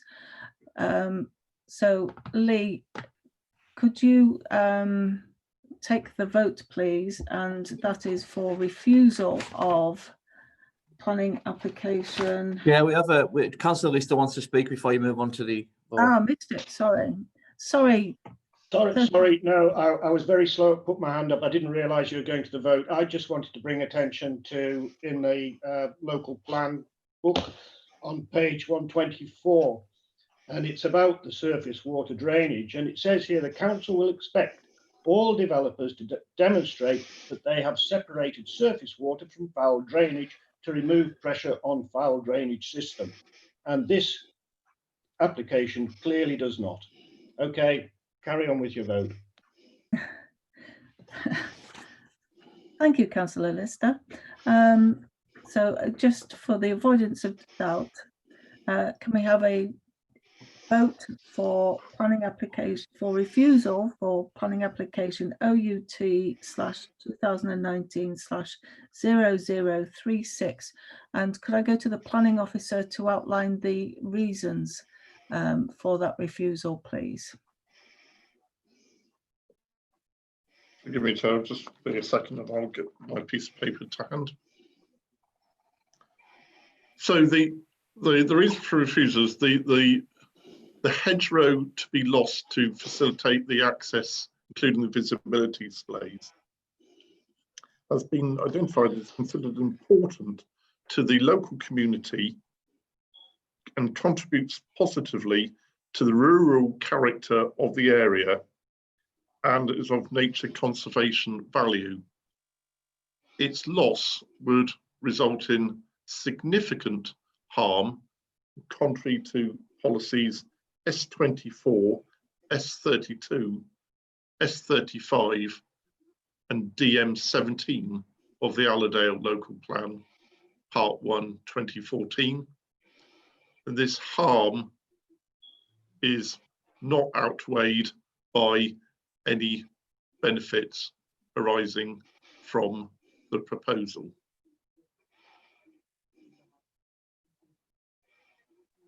Thank you, Chair. Thank you, Councillor Fairbrother. You just confirmed that's your reasons. Yes, thank you, Chair. Thank you, Simon. That's clearly stated. Thank you.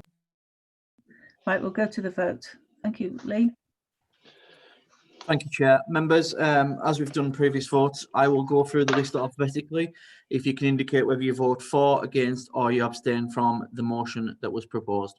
So we'll start with Councillor Armstrong. Against. Councillor Coburn. For. Councillor Daniels.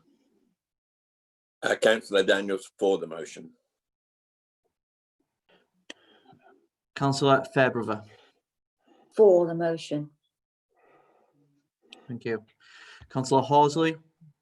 Councillor Horsley for the motion. Councillor Kirkbride. Councillor Kirkbride for. Councillor Lister. Councillor Lister for. Councillor Lynch. Councillor Lynch for.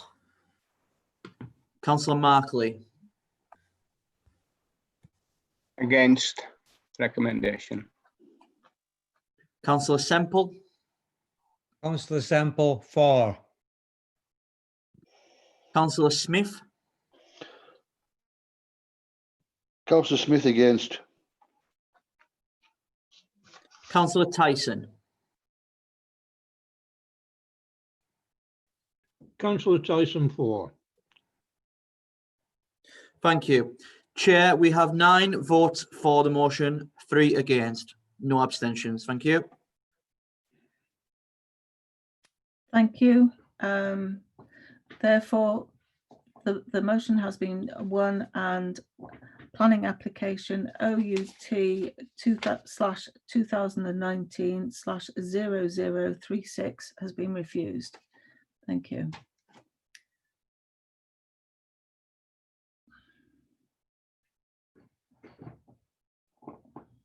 Okay, I think that brings the meeting to a close. Am I right, Sharon? That's right, Chair. So thank you very much for your attendance. And we'll see you, is it the 27th of July? I think the next meeting. 28th. 28th, thank you. Tuesday the 28th of July. So thank you very much, everybody. Thank you.